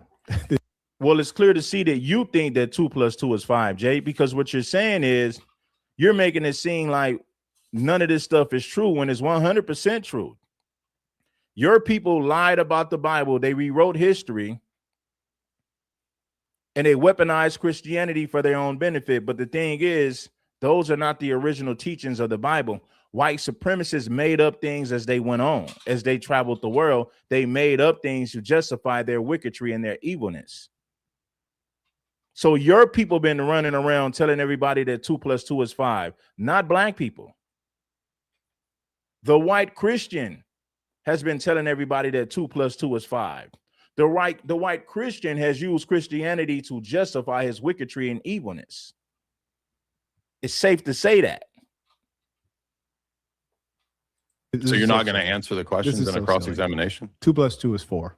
Sure. Carry on. No, but I'm saying, do you think that is it possible that there are some people that think 2 + 2 is 5? Sure. Oh, And I'm going to tell you why some people think 2 + 2 is 5, because the teachings of Christianity that comes from the wicked white men, they have told everybody that 2 + 2 is 5. When you look at the teachings that comes from these white men that promoted Christianity in the Bible, what they did was they told black people that 2 + 2 is 5, which is why they made it illegal for you to read, because they knew once you had the ability to read, you would see through their lies. You would see through the lies that they told. You would see through the manipulation. You would see through the indoctrination. That's why they made it illegal for you to read, because they didn't want you to find out the truth. So in other words, white people have told us that 2 + 2 is 5, and they've been telling us this for centuries. They knew once black people had the ability to read for themselves, they would figure everything out for themselves, and you would see how wicked and evil that the white man really is. That's why they made it illegal for us to read. They didn't want us to find out the truth. So of course, white people have told us that 2 + 2 is 5. They've been doing it for centuries, and guess what? They are still doing it today as we speak. okay. So does that have any bearing on whether 2 + 2 actually is 4? No, the truth is incontrovertible. Thank but you. The Bible is not a Exactly. book of unadulterated truth. It's a book Exactly. of So- contradiction, metaphor, So that's why allegory. it's a fallacious and both- line of argument. And both slaveholder and abolitionist use the same book to justify opposing positions. So that's So clarifying I'm for you. explaining- that Okay, Christians Marquette, are- just let him land his plane, because it's his cross Sure. I yield the examination. floor. Yeah. That's why you admitted my point that it's a fallacious line of reasoning. The fact that people disagree about it has nothing to do with objectively whether or not it teaches or condones or does not teach or condone slavery. That's why it's a fallacy. See, let me tell you, bro, it's simple, homie. You don't have to do you ain't got to be a scholar. All you need is common sense and common knowledge. Because if white people made it illegal for blacks to read, what does that tell you? They did that on purpose to keep you dumb. See, if I tell you 2 + 2 is 5, you will believe it if you can't read for yourself. But once black people began to educate themselves and read things, they realized that white people have been selling us lies for centuries, right? But if you make it illegal for blacks, to read, you could easily tell them that 2 + 2 is 6. You can easily tell them that 2 + 2 is 5, because they don't have the knowledge or the information to combat what you're saying. Why? Because white folks made it illegal for us to read. which means to keep us stupid on purpose so that they can sell us lies and rewrite history and promote this fake Christianity. So how does the Bible then lead you to the conclusion that it is a promoter of slavery if it's unclear? Did I say that? Yeah, you You said keep by saying citing things that I did not Ephesians say. initially. I said that slaveholder and abolitionist both used it to justify slavery. So Christianity. I don't have to say that the Christianity's Bible. fundamental teachings don't teach moral evil. What's that question?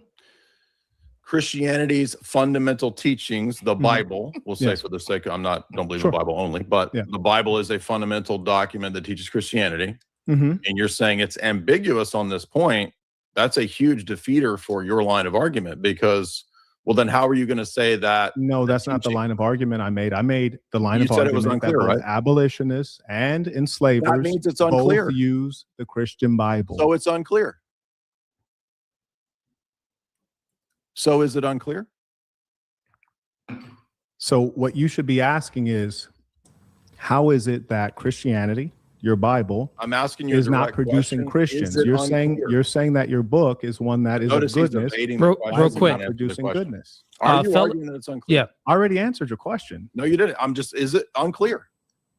Is the Bible unclear? Yeah. Yes.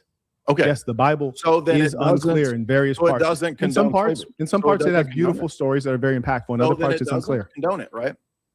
Say that again. So on your own line of argumentation, it doesn't condone slavery, right? No, it does condone slavery. Absolutely. Well, wait a minute. You just said it's unclear.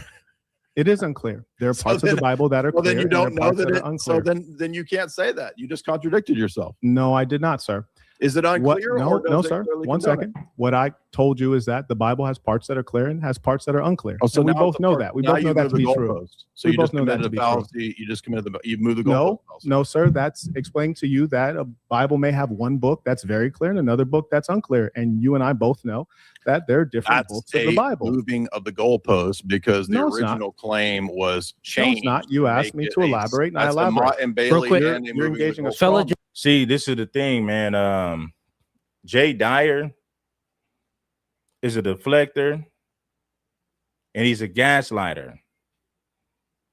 And he's pretending like he don't understand things that was made very clear on Marquette's part, right? I believe that Marquette made his stance very clear. So for him to ask, I don't know, why don't you restate that? Can I ask the question again? What did you mean? For somebody who claims to be so intelligent, for you to not understand simple logic and common sense is crazy. Everything, I believe that Marquette made everything clear. There's no misunderstandings over here. I heard it very clear. But the white man is trying to pretend like he didn't understand it, as if Marquette did a horrible job at articulating these points, when Marquette made these points very clear. But the white man's going to pretend like, I don't understand it. You didn't articulate it very well, right? So he's playing games, pretending like he don't understand things that are very clear. just a little bit of decorum. Jay Dyer, you still have time to cross-examine him. So please ask a question or make your rebuttal. If the Bible is unclear, and then you moved it to say that, well, parts of it are unclear, how is that not moving the goalpost? Parts of the Bible are unclear. That wasn't the question. How is And that more not importantly, moving the we goalpost? already talked about, I'm arguing about the deeds of Christians. You're trying to argue about the Bible because the actions of You don't Christians have think been that- horrendous. You don't think that So I say that from the beginning. you My don't think argument is that about the behavior of Christians. Christianity is based on the Bible in part. So that's Yes, in why part. this is relevant. But you're an to me. Orthodox Christian, don't you? You're into liturgy and you're into all of these different I didn't things. say that- Marquette, only real based on quick. the Bible. Real quick, little bit decorum here. It's his time for cross-examination. Sure. So I know that you have a position, but you have to contend with his argument. So go ahead and just restate Yes. what you So wanted to he's contend with. repeated the same question. I'll summarize my It's answer a straw again. man. You're not He asking keeps me repeating questions. the Why are you asking me questions? asking I'm not me, crossing Is the it's Bible invalid. unclear? I say, yes, it is unclear. And then he says, are there parts of the Bible that No, I condone asked slavery? you. And I How say is it yes, not? there are parts of the Bible that condone How is slavery. it It's very not? well known. Okay, No, real quick, so- Marquette, let him go ahead and question restate the is- position because he's stating that you're doing a straw man. Go Yeah, ahead, so the Jay Dyer. question is that he's moving the goalpost, and I'm saying, how are you not committing moving the goalpost fallacy? What was the goalpost being moved? Initially, the claim was the Bible is unclear. I said, then how can you say that it condones slavery? And then you retreated to moving the goalpost to say, well, parts of it condone it. Well, if That it's was not unclear, the then initial that's moving claim. the goalpost. The initial statement was that the Bible is used both to justify slavery So it's and both unclear. for abolitionists. That's number So it's one. So that was unclear. the claim. Right. That was so the you claim. admitted unclear. And then you asked me if the Bible is unclear. Right. I And say, you said yes, yes. it is unclear. Then you You can't also move the asked goalpost. me if the Bible justifies slavery. I say, yes, it does also justify slavery. If it's And to give unclear, you- then it doesn't. And to help you justify with or the condone. dynamic understanding of this book, which is complex, Let's the go Bible back. has So- parts Okay, where it real is quick, clear, Marquette. I and think has that parts where it Jay is Dyer unclear. still he got time, so I think that he's asking another question for clarity. Go ahead, Jay Dyer. 2 plus 2. What I would have said, the white man's version of the Bible is unclear. See, if I was Marquette, that's what I would have said. The white man's version of the Bible was wicked and evil. And we all know that the white man manipulated the Bible. So if the white man manipulated the Bible, he's not practicing real Christianity. So I would say the white man's version of Christianity is wicked because the white man rewrote what the Bible was trying to teach us, right? So let's be very clear. The white man's version of the Bible was used for evilness and wickedry all across the damn globe. We already know that white people rewrote history. White people manipulated the Bible. 100% they did. They rewrote history to make it seem like they was the heroes. They rewrote the Bible to justify their wickedry and evilness. Please understand that. So when we talk about the Bible and Christianity, let's talk about the white. We're specifically talking about the white man's version of the Bible, which was used for wickedry, evilness, and it was used to justify the enslavement and the oppression of blacks globally. The white man's version of Christianity. That's exactly what it is. 2 equals 4. And you admitted that there's some people that think 2 plus 2 equals 5. The fact that people disagree, you admitted, has nothing to do with whether 2 plus 2 equals 4. It's irrelevant. So the fact that multiple people disagree and your admission that it's unclear doesn't grant you the ability to say, but it condones slavery, because you would have to cancel out the claim that it's unclear. You have to argue That's it's clear. a non sequitur. No, it's not. That's a It's non you. sequitur. You're fallacious. You're arguing. You did multiple fallacies. You argued that it's unclear, and then said, "Well, but it teaches slavery." How does it teach slavery if it's unclear? You Then keep said repeating parts. yourself. You That's moving should the ask a goalpost. new question. You've asked me that many times. I answered. You can accept the answer. What Yeah, else? so next question is: you said Yeah. that a collective And real quick, Jay, I'll give you an extended 2 minutes as well, just Okay. because Sure. Marquette had the extended time. Actually, it was about 3 minutes, actually, to be honest, because Okay. I was timing it. Makes So go sense. ahead. So you All right, what said you got, Jay? you said that an empire is not made up of individuals, and that a collective isn't made up of individuals. You don't think that's ridiculous? I did not say that. You keep Yes, you did. keep lying about You that. I did not say absolutely that. said that.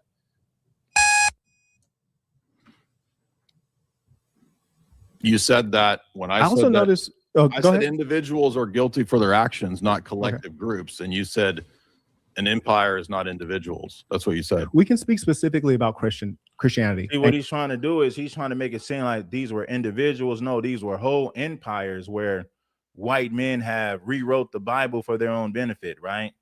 But the white man is trying to minimize the wrong. He's trying to minimize the evilness of his own people. So in order to justify it, he'll say, well, it was just individuals. It wasn't collective groups of white people, when in reality it was. See, this goes back to what I said.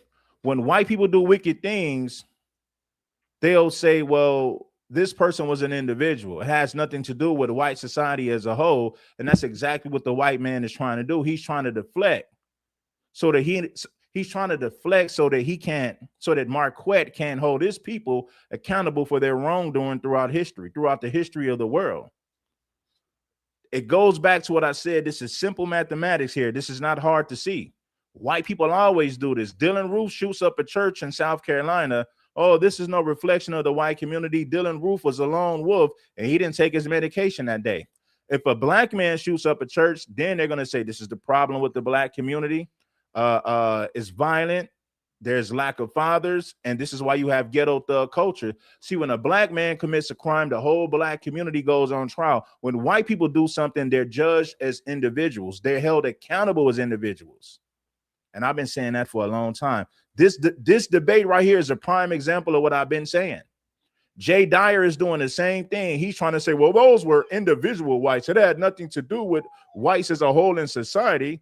Marquette said, no, it wasn't based on individuals. These were whole empires. These were whole civilizations of white people who practiced these evil, wicked things. And they used these teachings to justify the oppression and the enslavement of black people. It wasn't just individuals. These were whole villages of white folks.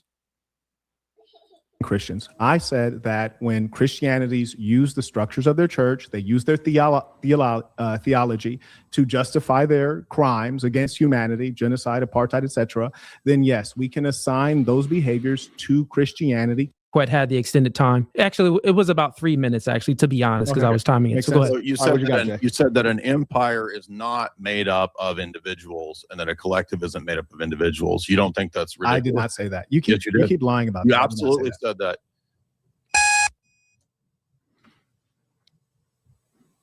You said that when I also said that, noticed. Oh, I go said ahead. individuals are guilty for their actions, not collective groups. And you said an empire is not individuals. That's what you said. We can speak specifically about Christianity and Christians. I said that when Christianities use the structures of their church, they use their theology to justify their crimes against humanity, genocide, apartheid, etc., then yes, we can assign those behaviors to Christianity because it was committed by their church. As a collective?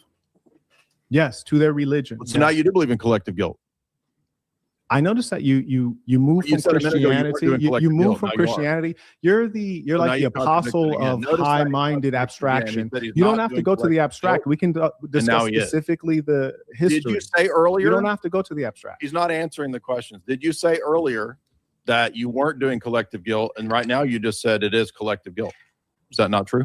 Collective guilt was your language. What I said is that You just affirmed it right now. Christians, Did you not just affirm it? Christians who Did you commit not ills, just affirm it? leveraging their church and their structures. Marquette, could you, because he said, yeah, could you just answer his question directly? Same thing we did for your, cross-examination. I said no. I already said no. I didn't engage in that. You didn't engage in what? Because you just affirmed that it was collective. You said yes. Are you not understanding when I speak directly to Christians and Christianity? I asked you, is it collective? And you said yes. And then earlier you said, I said that collective guilt. when Christians utilize their church to do evil, collective guilt that can be assigned to Christianity. Of collective guilt? That can be assigned to Christianity. You're not going to they leverage the church. Is it collective guilt or not? You've contradicted. You don't understand what I'm saying? Like it's weird because it's like we're talking about Christianity, you're trying to take it away to abstraction. Okay, I don't so understand real what quick, you're asking me. okay. Jay Dyer, could you explain what collective guilt means? Then maybe we can get a direct answer, the answer that you're looking for. Go ahead.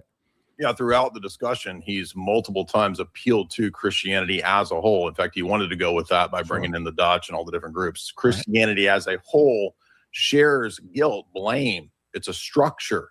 And he even argued that a collective isn't a bunch of individuals, which it is.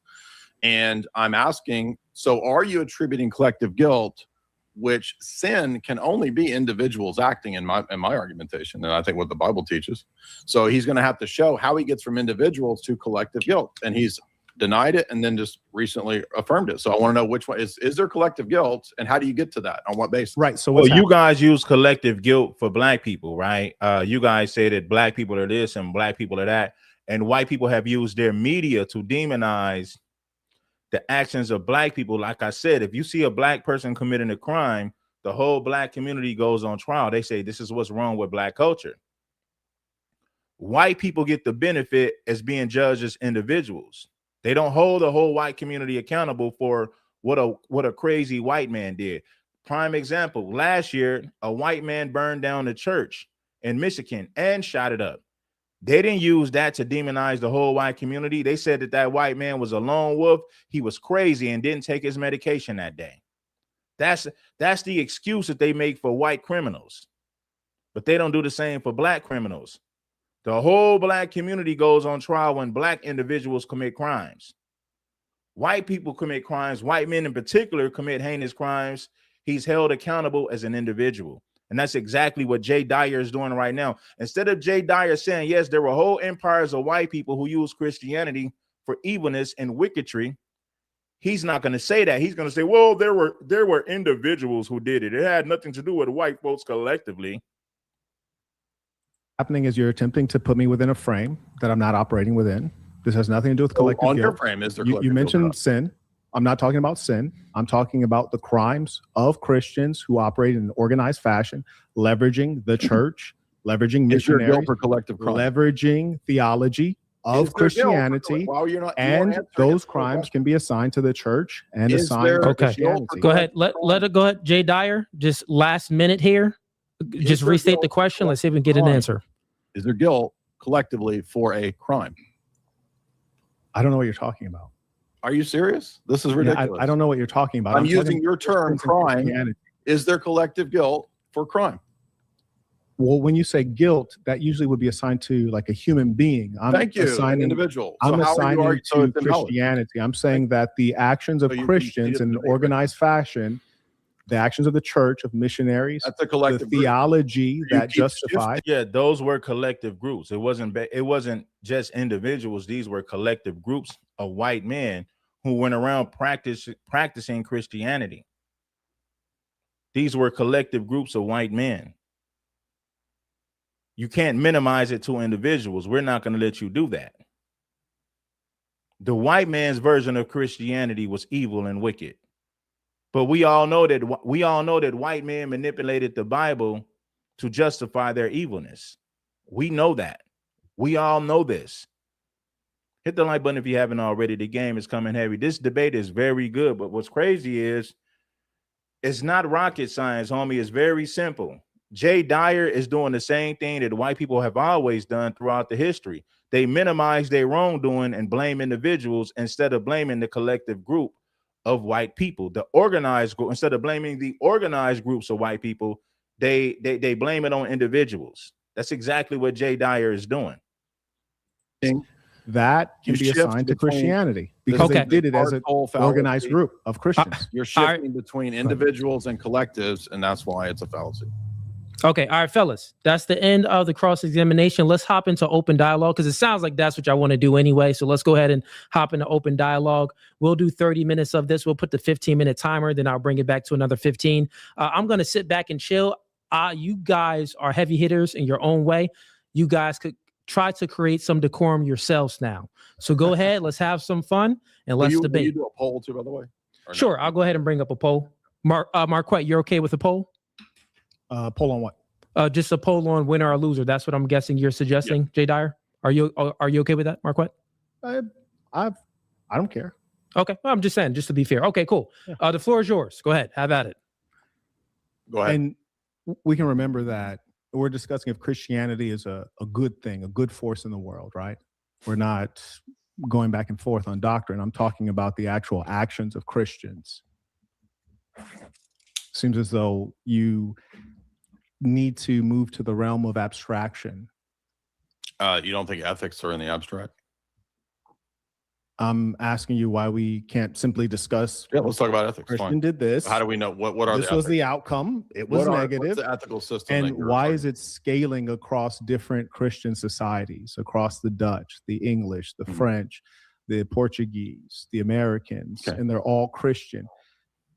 I could argue that all men have engaged in these types of activities because Sure. they are fallen human beings. So that's why is that not equally applicable? See, he's doing everything in his power to not hold white people as a group collectively. He want to minimize it to individuals. That's what he keeps doing. See, forget all the words that's being said in between. Listen to the main punchline. And the main punchline is, you can't hold white people accountable collectively. You must blame individuals. Kind of like when white people don't want to be held accountable for slavery. Well, there were blacks who owned slaves, right? They say that blacks, they will say that blacks own slaves to justify the institution of slavery and captivity. That's exactly what white people do. Well, you can't hold white people accountable collectively. Even blacks own slaves. So white people do everything in their power to not be judged as a group, to not be judged collectively, so that there's no reflection on the white community as a whole. So what they do is they'll minimize it to individuals. And then once they minimize it to individuals, they can say, well, we all have individuals that are evil. There's evil people in the black race. There's evil people in every race. So they minimize it to individuals to escape accountability. That's exactly what white people do. That's exactly what Jay Dyer is doing. And what I'm trying to understand is, if Christianity is a good system, why is Christianity not producing Christians? Well, again, because the idea is that Christians, behave morally. And what is it in your mind? What does that mean? If we could avoid the definition game. Well, you said the moderator isn't being fair to Marquette. Well, this is Marquette's homeboy, and you got to think. This is Marquette's homeboy, Cooley. So if Marquette's saying this is his boy, then maybe Marquette needs to look at that, because one thing I know about Cooley is he's always going to side with white people over blacks. That's the name of the game, and that's exactly what he does. Hit the like button if you haven't already. White people will do everything in their power to remove accountability from white society or the white community as a whole. Then they'll minimize it to individuals. And once you minimize it to individuals, you could easily make the counter argument that all races have individuals within their race that are evil. That's exactly what he's doing. The play is easy to see. It's so I don't know what you mean by a true Christian or what's good. What do you think that is? We defined Christian earlier, so we don't have to keep going back and forth. When you think about Jim Crow, after slavery was abolished, it wasn't just a few individuals or white people. White society as a whole wanted to keep blacks at the bottom of society. So it wasn't based on individuals. It was white society collectively. Jim Crow would have never been a thing if white folks didn't come together collectively to agree on that we must subjugate and oppress black people. But they'll never admit the truth. They want to minimize it to individuals. White people have had whole systems and laws created to oppress black folks specifically. Instead of admitting the truth about history, he wants to minimize it to individuals. But that's exactly what white folks do. They're notorious for that. Forth on that, and I know you're trying to slow the discussion down. You're trying to slow the discussion down so that we don't have to address the ideas. You agree to address the crimes, but you agree to. So what I'm asking you is baptism. What I'm asking you, profession of faith. Sure. What I'm asking you. So now you're asking for where's the ethical? Why do we observe these horrors among people who say that they're Christians? And you've stated that Christianity is a system that produces goodness. Christianity is a good thing. Then why do we see the genocide, the eradication of the Native Americans? Because Christianity doesn't say that humans can't still sin. So, like, where's the goodness? Like, where's the goodness that, like, why do we find consistently that Christians are creating mass death? So, what is the goodness that you're expecting?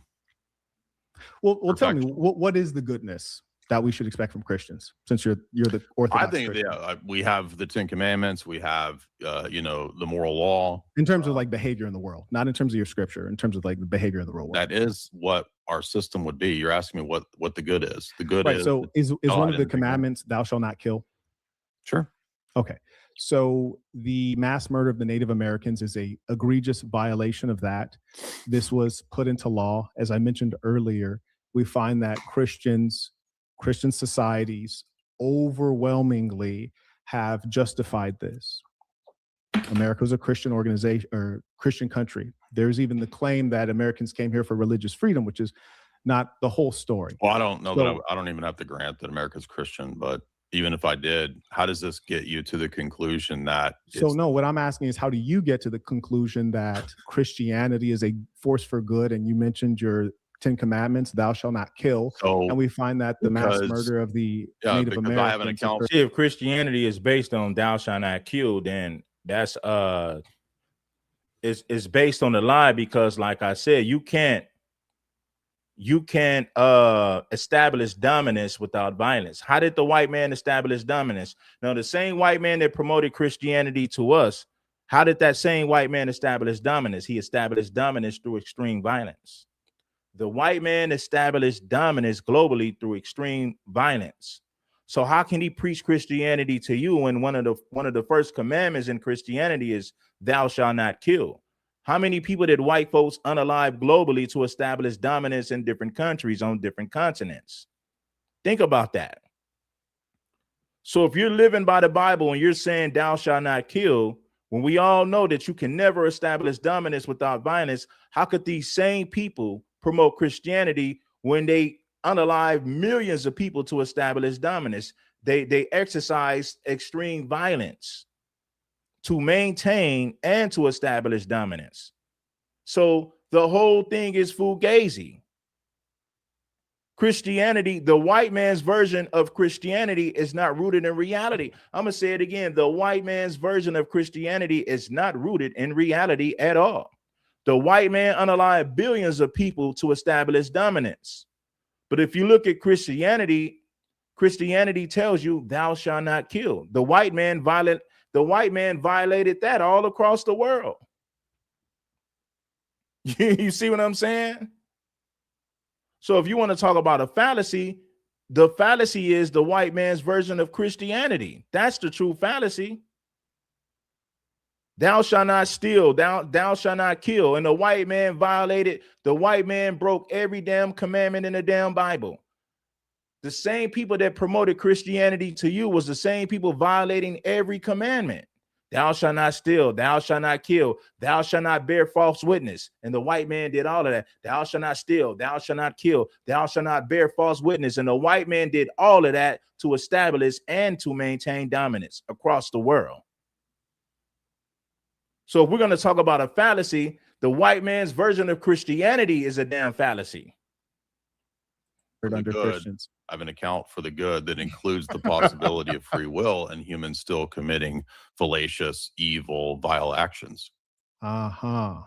So at what point based on what criteria, at what point do we say Christianity is a system for good that's any better than, say, communism or Islam or Satanism? Yeah, it's my paradigm. It's the 10 Commandments and all the things I listed. Obviously, I'm going to argue for my paradigm's conception of the good. Absolutely. Yeah. And so what I'm asking you is at what point, like where's the breaking point to where we say this stuff doesn't work, we should throw it away because it's in allowing genocide, allowing enslavement, allowing all of these horrible things. The same white man that introduced us to slavery broke all the damn commandments. He's telling black people, you need to fall in line. Listen, man, the white man told us we need to fall in line with Christianity, but the white man broke all of his commandments. Everything that he taught us in the Bible, the white man went against everything in the Bible.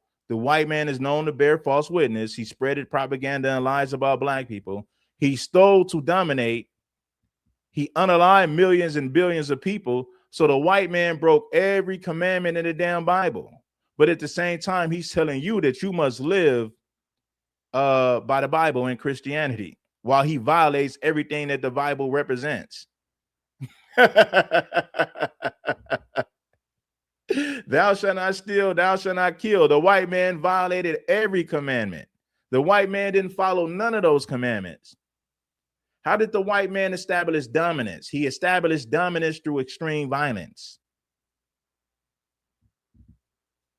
But how do you get logically to the conclusion? Maybe you can, that because individuals commit these actions, it's the fault of the religion. Sure. I didn't say it's the fault of the religion. I'm saying that while they are Christians and also leveraging Christian systems, the Christian church, Christian theology, Christian missionaries, while all of those things exist, they're still engaging in mass murder.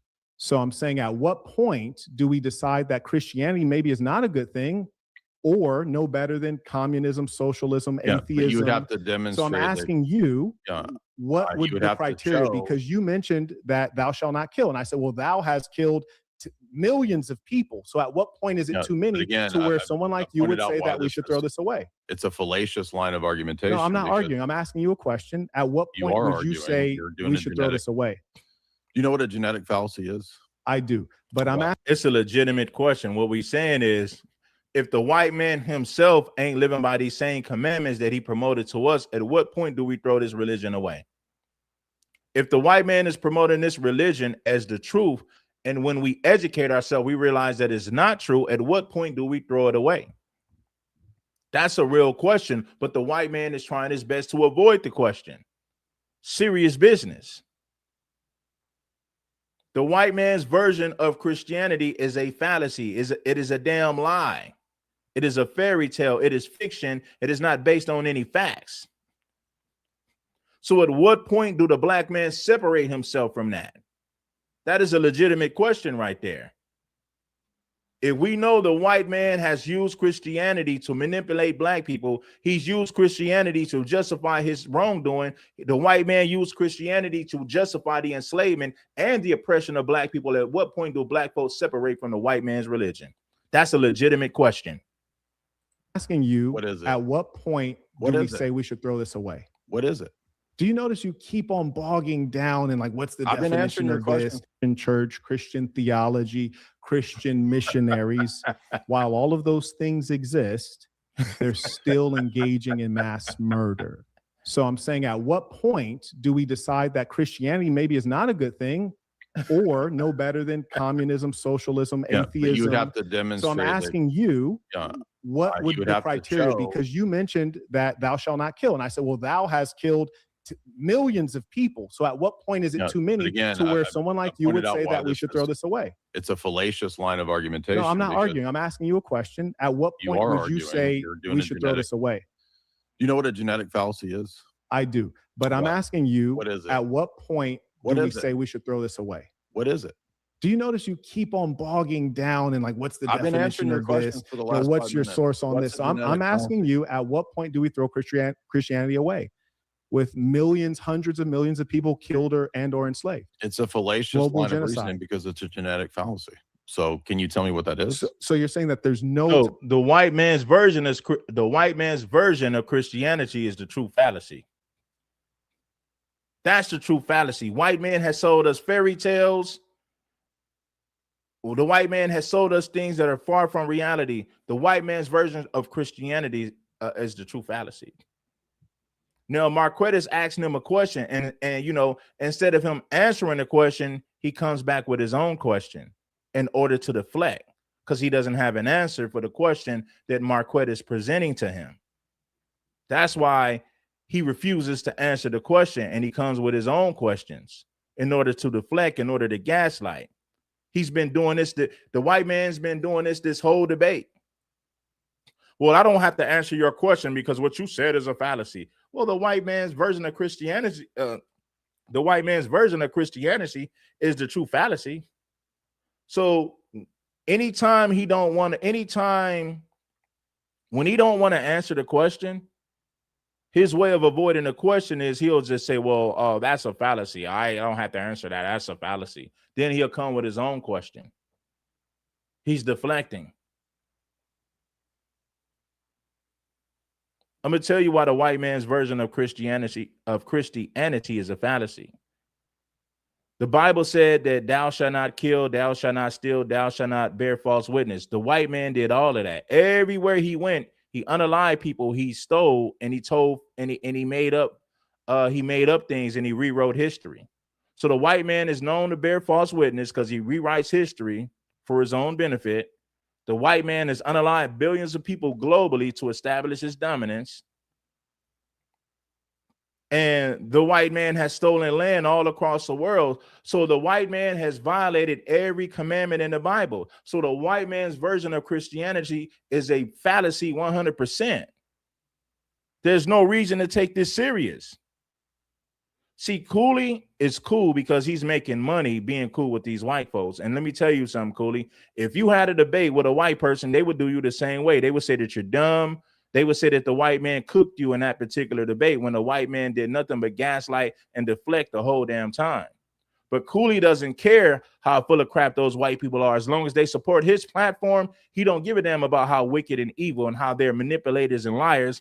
Cooley don't give a damn about that as long as they support his platform and he get numbers when he posts videos. That's the only thing that matters to Cooley. Cooley, they would do you the same way if you debated this white man. They would say that you're not making sense, and the white man smoked you in that particular debate. Time in which we should throw away Christianity, like no matter what Christians do? What I'm trying to tell you is that if you want to debate this, and you could be a much better debater if you would listen to the line of argumentation, it No, would make so you better. what I'm telling you is trying to that help you you keep here. running. You can't establish the goodness of Christianity. All you can do is run back to your book that is customizable and Well, I mean, I fictional. listed good. So all you can do is run I back to the listed book. multiple But what you're not examples. able to do is explain how your religion is a force for good that prevents Christians from behaving so poorly. What I'm There's forwarding nothing is the about idea that good. Christianity So probably nothing has about- acted as are you the just gonna talk- organizing is this a force sermon? for the evil.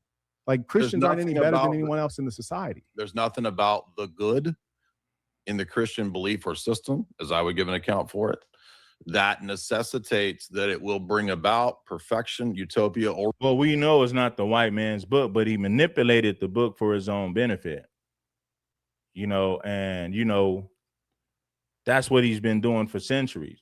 That's why I say the white man's version of Christianity is a fallacy. It is a fairy tale. Notice I didn't say the Bible. I said the white man's version of Christianity is a fallacy. It is a fairy tale, 100%. The original version of Christianity has nothing to do with the lies that the white man told. But the white man has manipulated Christianity for his benefit for so long, so much to the point to where he's muddied the waters and people don't know left from right, right from wrong. You know what I mean? It just is what it is. That's I'm giving you the irrefutable facts. The white man has manipulated Christianity for so long, so much to the point to where he's muddied the waters to the point to where people can't see clear.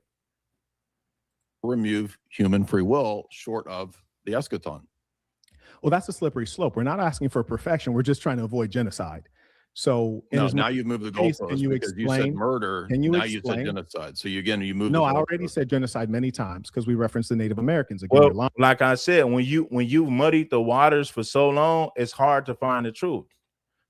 Like if you dominate and you conquered, you could literally erase history so much to the point to where it's going to be hard to find the real version. That's what I mean when I say the white man has muddied the waters. So now when you search for the truth, you can't see clear because the water is muddy now. And the white man did that on purpose so that you can't see the truth, so that you can't get to the source of the real information. That's the whole purpose of rewriting. That is the whole purpose of the white man rewriting history for centuries, to muddy the waters so that people can't see clear. Hopefully that makes sense. So what I'm asking, I'm not you to lying. do You just keep is- flipping. No, You keep you going. You are do lying. Mott and You're Bailey, suggesting where you that I just you know brought what up a new you know thing, what a which is Mott and not Bailey true. fallacy is. So what I'm asking you is this: at what point do we figure out if this system is worth holding on to? It does not appear to be outperforming other systems. Okay, Like, based on what metric? The performance is going to be based on some I'm metric. literally asking you that. I'm literally I've been answering asking your you questions, that. and I gave you a list of goods that Christianity gave in my opening So statement. what you can just disagree with what those. you did when I said, well, at what point, you said, well, it's not supposed to create a utopia. Well, yeah, no one said that. No one suggested that. That's quite extreme. But Okay, what so I then am you admit saying, that people one can moment. still commit What sin, I am right? saying is that we would expect that if a Christian nation is in fact Christian, then we would not observe slavery. We would not observe genocide. We would No, not it's a observe fallacy. colonization. It's a fallacy. And it doesn't so- follow from that. Okay. It doesn't logically follow that because One people moment. You don't have to believed interrupt me. that they will necessarily You follow. don't the have belief. to. You don't have to interrupt me. So what I'm asking It you, doesn't follow. You keep asking one questions moment, that are calm fallacious. down. What I'm asking you, and you don't have to say it's a fallacy because I'm not arguing. I'm asking you a question. You can have a fallacious So question. what I'm asking you is, at what point do we say that this system is not producing overall good because we find that Yeah, a fine. It's a fair significant number question. of Christians organized? You see how the white man won't shut his mouth? Shut up so you can listen to what the man is saying. What Marquette is saying, how long do we have to wait to say that, hold on, this version of Christianity isn't producing positive results? So at what point do we walk away from something that isn't producing positive results? Instead of the white man shutting his mouth to listen to the logic, he'll counter by saying something stupid to deflect so that he doesn't have to answer the question. He's been doing that this whole debate. around But I need these to evil know the things. metric because you're saying that it's not producing this overall good. What's the metric that we would determine when it does and Well, doesn't? that's what I'm asking you, sir. That's what I'm Well, I asking come from a you. Christian paradigm, so I think Christianity has helped many nations. So what's the metric that you're saying it's failed? We're talking about how it's used to demonize black people and how Christianity as a whole has failed black people globally. That's what he's saying. We're not talking about what is done for white people. White people use the Bible to promote white supremacy. So we understand what the Bible has done to your people. The whitewashed version of the Bible, the whitewashed version of Christianity. Of course, it's done good for white folks globally, but it's done the complete opposite for black folks. But of course, the white man don't want to take accountability for the harm that Christianity has caused. He don't want to take accountability for the harm that the white version of Christianity has caused black folks. He don't want to be held accountable for that. So he deflects. Well, Christianity has done a lot of good. Yeah, for white people. If you're promoting white supremacy that benefits white people, of course, it's done your people good. We're talking about how Christianity has sabotaged black folks in this country, but you don't give a damn about the fact that Christianity, the white man's version of Christianity, you don't give a damn about how it has affected black folks for centuries in this country. You don't care because it doesn't involve your people. The white version of Christianity benefits white people, but it doesn't benefit black people. That's exactly what Marquette is saying to this idiot. What's the metric? I'm asking you. So you're what's not the going to metric answer any of, questions. I'm asking you. You're trying to flip the question. I've been asking you for 5 minutes. You're trying to flip the question onto me, but I've been asking you, when do we figure out if we throw this away? And my answer is how many, at what level do the commandments have to be violated? He won't shut up long enough to listen to the question that Marquette is asking. He won't shut his damn mouth. And at some point, Cooley, you need to tell that white man to be quiet. Because when a white man is talking, Marquette is listening to gain an understanding of what he's saying. But anytime Marquette begins to break something down to ask this white boy a question, the white boy begins to overtalk. He begins to deflect. At some point, Cooley, you need to tell that white boy to be quiet. Be quiet and listen to the question, and then you respond. It's a fallacious line of questioning based on a metric that I don't know what it is. So you want me to answer based on one moment. Calm down. What I'm asking you, and you don't have to say it's a fallacy because I'm not arguing. I'm asking you a question. You can have a fallacious question. I agree with you. Debating them is actually pointless, right? Black people need to come together collectively to obtain and to maintain power. And a lot of these conversations needs to be had behind the scenes. Everything ain't for the damn internet. We need to be having these conversations behind the scenes that's not on the internet, because we can't allow the enemy to understand what our next move is. The enemy should not understand what we're going to do next. These conversations needs to be had between foundational Black Americans. Some of this stuff we can talk about on the internet, but when it comes to our moves and how we're going to make progress, most of these conversations ain't for the internet. It ain't for the white man to study what our next move is. We need to keep the white man in the dark about what our next move may be. 100%. Hit the like button if you haven't already. The game is coming oh so heavy. What I'm asking you is, at what point do we say that this system is not producing overall good?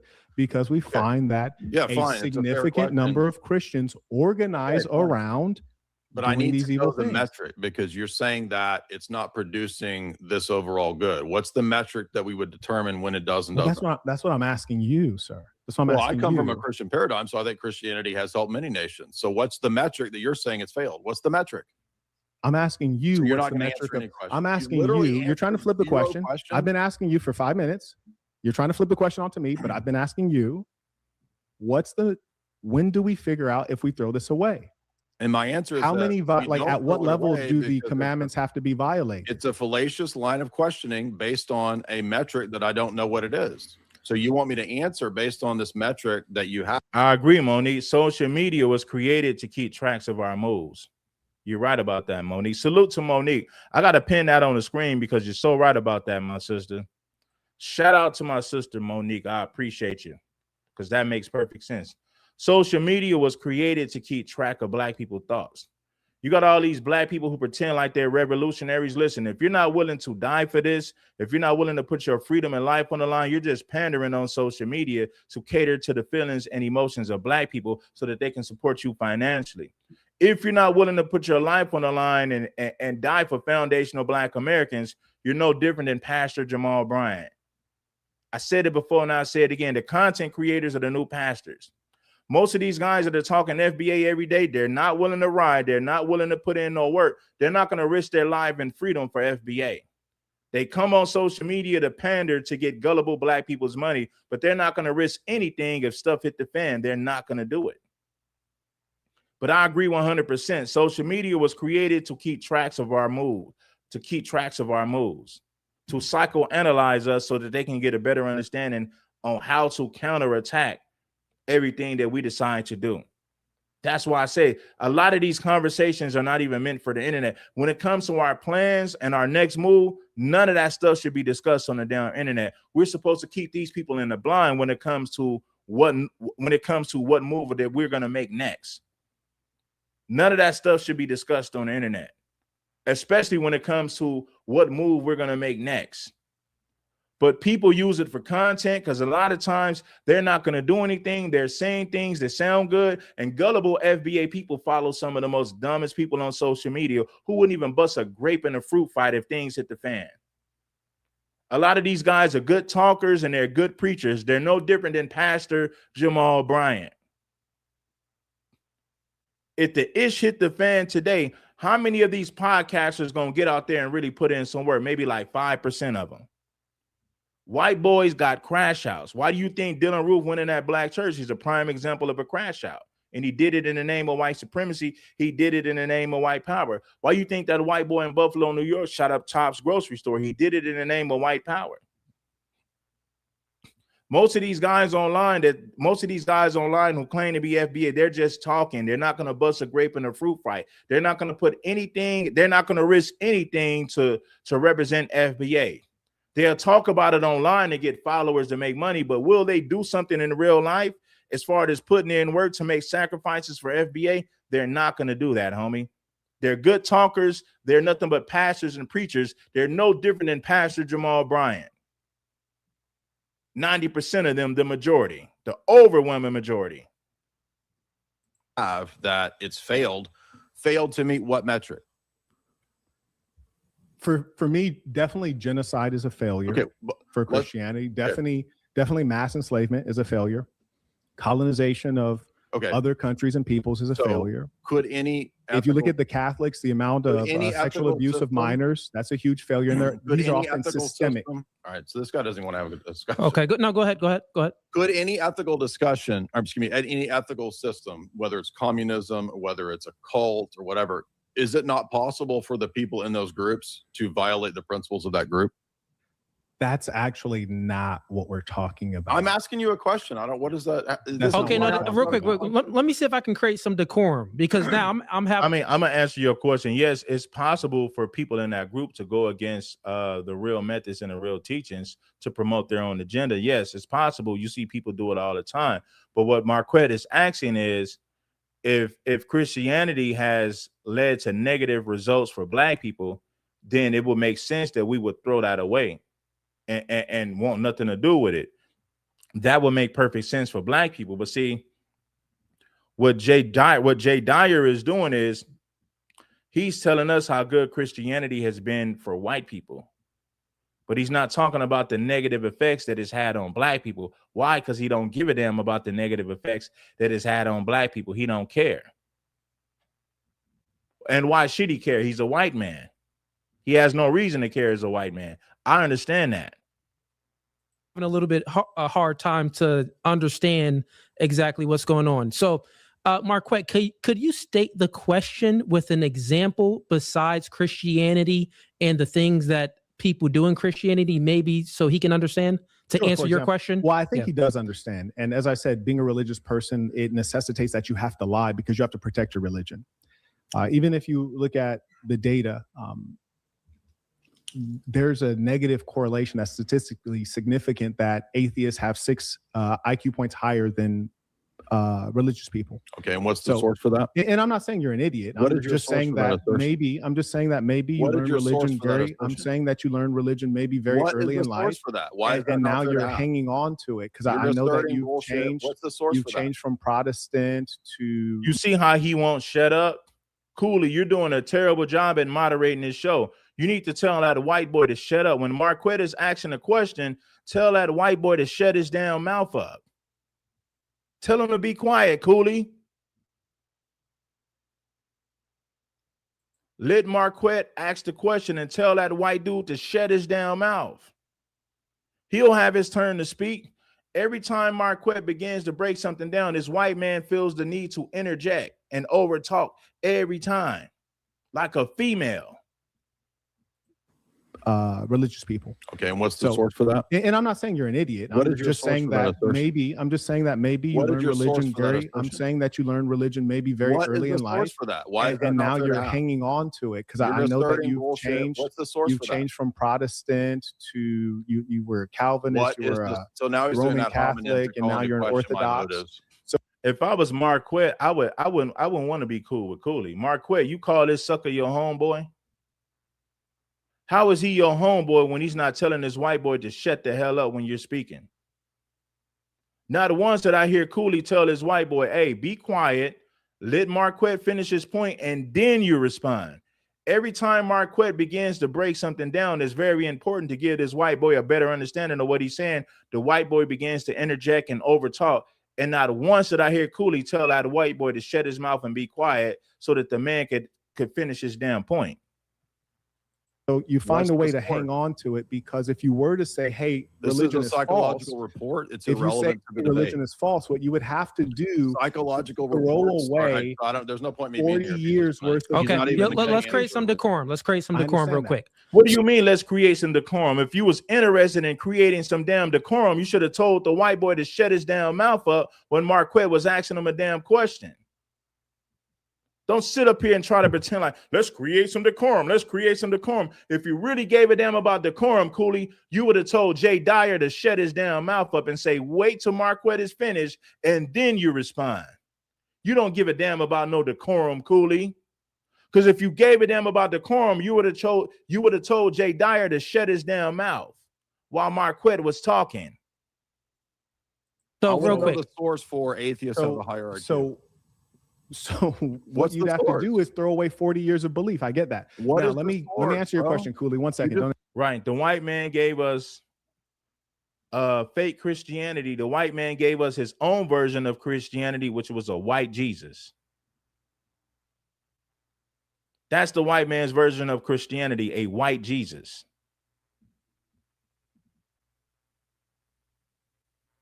interrupt. Let me answer your question, nonstop. Cooley. So if we use a different religion, if we were using Islam, and I said that you all engaged in the trans-Saharan slave trade for 1,300 years. Cooley did a poor job at moderating this. He did. Now, at first, I thought he did a good job by putting the minutes on, but when you really listen to this debate, Cooley did a poor job because he never told the white man to be quiet when Marquette was speaking. Then he got the nerve to say, let's have some decorum. If you gave about decorum, you would have told the white boy to shut his mouth when Marquette was asking him real questions. So don't sit up here and pretend like you give a damn about decorum because you don't, Cooley. See, Cooley is not the type of black man that you can be cool with because Cooley is always going to kiss the behind of white tea people and white tea society. So as a black man that stands for anything, you really can't be cool with an individual like this. Not really. Not for real. And these were Muslims engaging the slave trade. And this slave trade occurred in Muslim lands. And This guy it just wants was, to talk. This is not so where's the Yeah, argument? Marquette, could you just restate asked me- the question? No, you just asked me to give an example. Cool. You Yeah, just yeah, asked me yeah. to No, give no, an you know, example. Okay, he's going to restate the question. Why don't you tell that white boy to be quiet? Cooley said, Marquette, can you restate the question? Okay, that's cool. I'll restate the question, but tell this white boy to be quiet when I'm speaking. Then he can respond when I'm done. I do Using a want different that. religion, right? Yeah. The example of a different religion. So for an example, So you like, just asked me that. So I was giving you the example of Islam and the Yeah, great. That's trans-Saharan good. slave trade. You asked me that, right? yes, yeah, sure, you're Okay, good. so Go I ahead. was responding to what you said, right? Yes, you're laying your Okay. plane. Yep, you're good. So that would be the example. I'd say, well, how do you justify Islam being a force for good where you've done this horror for 1,300 years and it was done by Muslims and it was organized and they used the institutions of Islam? So if atheists have a higher IQ, then collectively I can ask the same argument to illustrate why it's a fallacy, that if atheists committed genocide in the Soviet Union and killed 20 million Orthodox Christians, or if the Chinese killed 60 million people, those are genocides.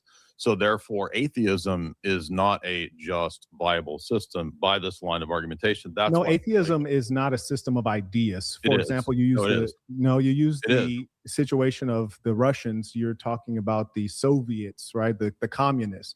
And so communists were anti-religious. And so it made sense that they were basically trying to eradicate this from their society. Yes, communists are necessarily atheists. Correct. Well, actually, they're not, but there's plenty of communists. No, actually, they are. No, there are plenty of communists who are not atheists. That's not true. Communists are necessarily atheists. No, they're not. Have you read Das Kapital? I have, actually. I had grad classes on it. Very good. And you would know that the communists of Russia are necessarily atheists. And what's the source? Dr. A. James Greger. But again, this is not the actual topic. The topic is Christianity a force? Are there Christian socialists? You failed to establish that. Are there Christian socialists? Are there Christian socialists? Yeah, I'll give you an example. So then they're not all necessarily atheists. I'll give you an example. You're fundamentally uneducated. I'll give you an example. Yeah, see, listen, man, I'm gonna end up doing a part 2 to this, man. Cooley is a white boy at heart. I understand that Cooley is a white man at heart, and we should all understand that. Cooley's never gonna stand up for anything that's meaningful or real, but guess what? I said it before and I say it again. Some of the fakest people on the internet have the biggest following and some of the biggest supporters. The fakest people. I'm not telling you no lies. The fakest people on the internet has the biggest support system. Cooley isn't going to stand up for anything real. He's not going to stand up for blackness whatsoever. Cooley doesn't stand for anything. Cooley stands for his own fame and popularity. Not once did I hear Cooley tell this white man to be quiet when Marquette was talking. Not once did I hear Cooley say that during this whole damn debate. Anyway, man, I'm going to get up out of here, man. This is disgusting. It is sickening. Every time Marquette began to prove a point, the white boy felt the need to talk and interject instead of being quiet and waiting for his turn to speak. And Cooley sat there and let the white boy do it each and every time. Hey, man, make sure that you guys bless the like button. King Supreme, I got to get up out of here, y'all. One thing you got to know is the fake always going to outnumber the real, right? I said this about my people earlier, right? I said, if you put FBA and feminism in the title, you're not going to see no videos pop up. But if you put FBA and tethers, thousands of videos will pop up. If you put FBA and reparations, thousands of videos going to pop up. It's a bunch of hate watchers because you got a lot of people that's been hating on me. And most of the people that's hating on me comes from our own community. It comes from our own FBA people. That's the unfortunate reality. But I studied the game for too long to not understand things for what they are. I know what it is. This is what I want you guys to do, and it's going to prove my point with everything. When you guys listen, log into YouTube and type FBA and feminism. You ain't going to see none of these guys make no videos. You're not going to see no videos pop up when you put FBA on feminism or FBA on black feminists. You ain't going to see nothing. But if you type FBA and tethers, countless videos gonna pop up. If you type FBA and white supremacy, countless videos gonna pop up. So what that's telling you, what is that telling you? FBA ain't got a problem calling out tethers. FBA ain't got a problem calling out white supremacy. But when you type in FBA, and feminists, no videos. None of these brothers are calling out feminists. That's insane to me, man. And the thing about it is, this is the thing, you guys, it's very unpopular to call out the obvious in our community. If you call out feminism, if you call out black feminists, it's an unpopular thing to do in the FBA community. The men in our community won't even support somebody that calls out black feminists, but they'll support somebody that talks about tethers all day. Type in FBA on feminists and you ain't gonna see no videos pop up because these black men are too afraid to call out black feminists. If you don't believe me, when this live stream ends, type in FBA and feminists and you tell me how many videos you see of FBA brothers holding black feminists accountable. You're not going to see no videos of brothers doing that. That's crazy. But anyway, I'm going to get up out of here, man. Peace, love, and blessings to everybody. I'm gone, man. I'm sick of black folks. I'm going to be real, man. I got love for our people, but I'm sick of black folks. I'm sick of this fake stuff. This social media is way too fake for me. It is way too fake. You're going to have hundreds of brothers. Listen, you know what you're going to see today? You're going to have a gang of brothers talking about tethers, right? Today. If you type in FBA and tethers, you're going to see a gang of new videos. If you type in FBA and black feminists, you ain't going to see no videos. I'm sick of black people, homie. I'm sick of our people. We got way too many weak black men in our community. They ain't got no smoke for black feminists, but they want to talk about tethers all day. No smoke for the black feminists, though. Zero, none.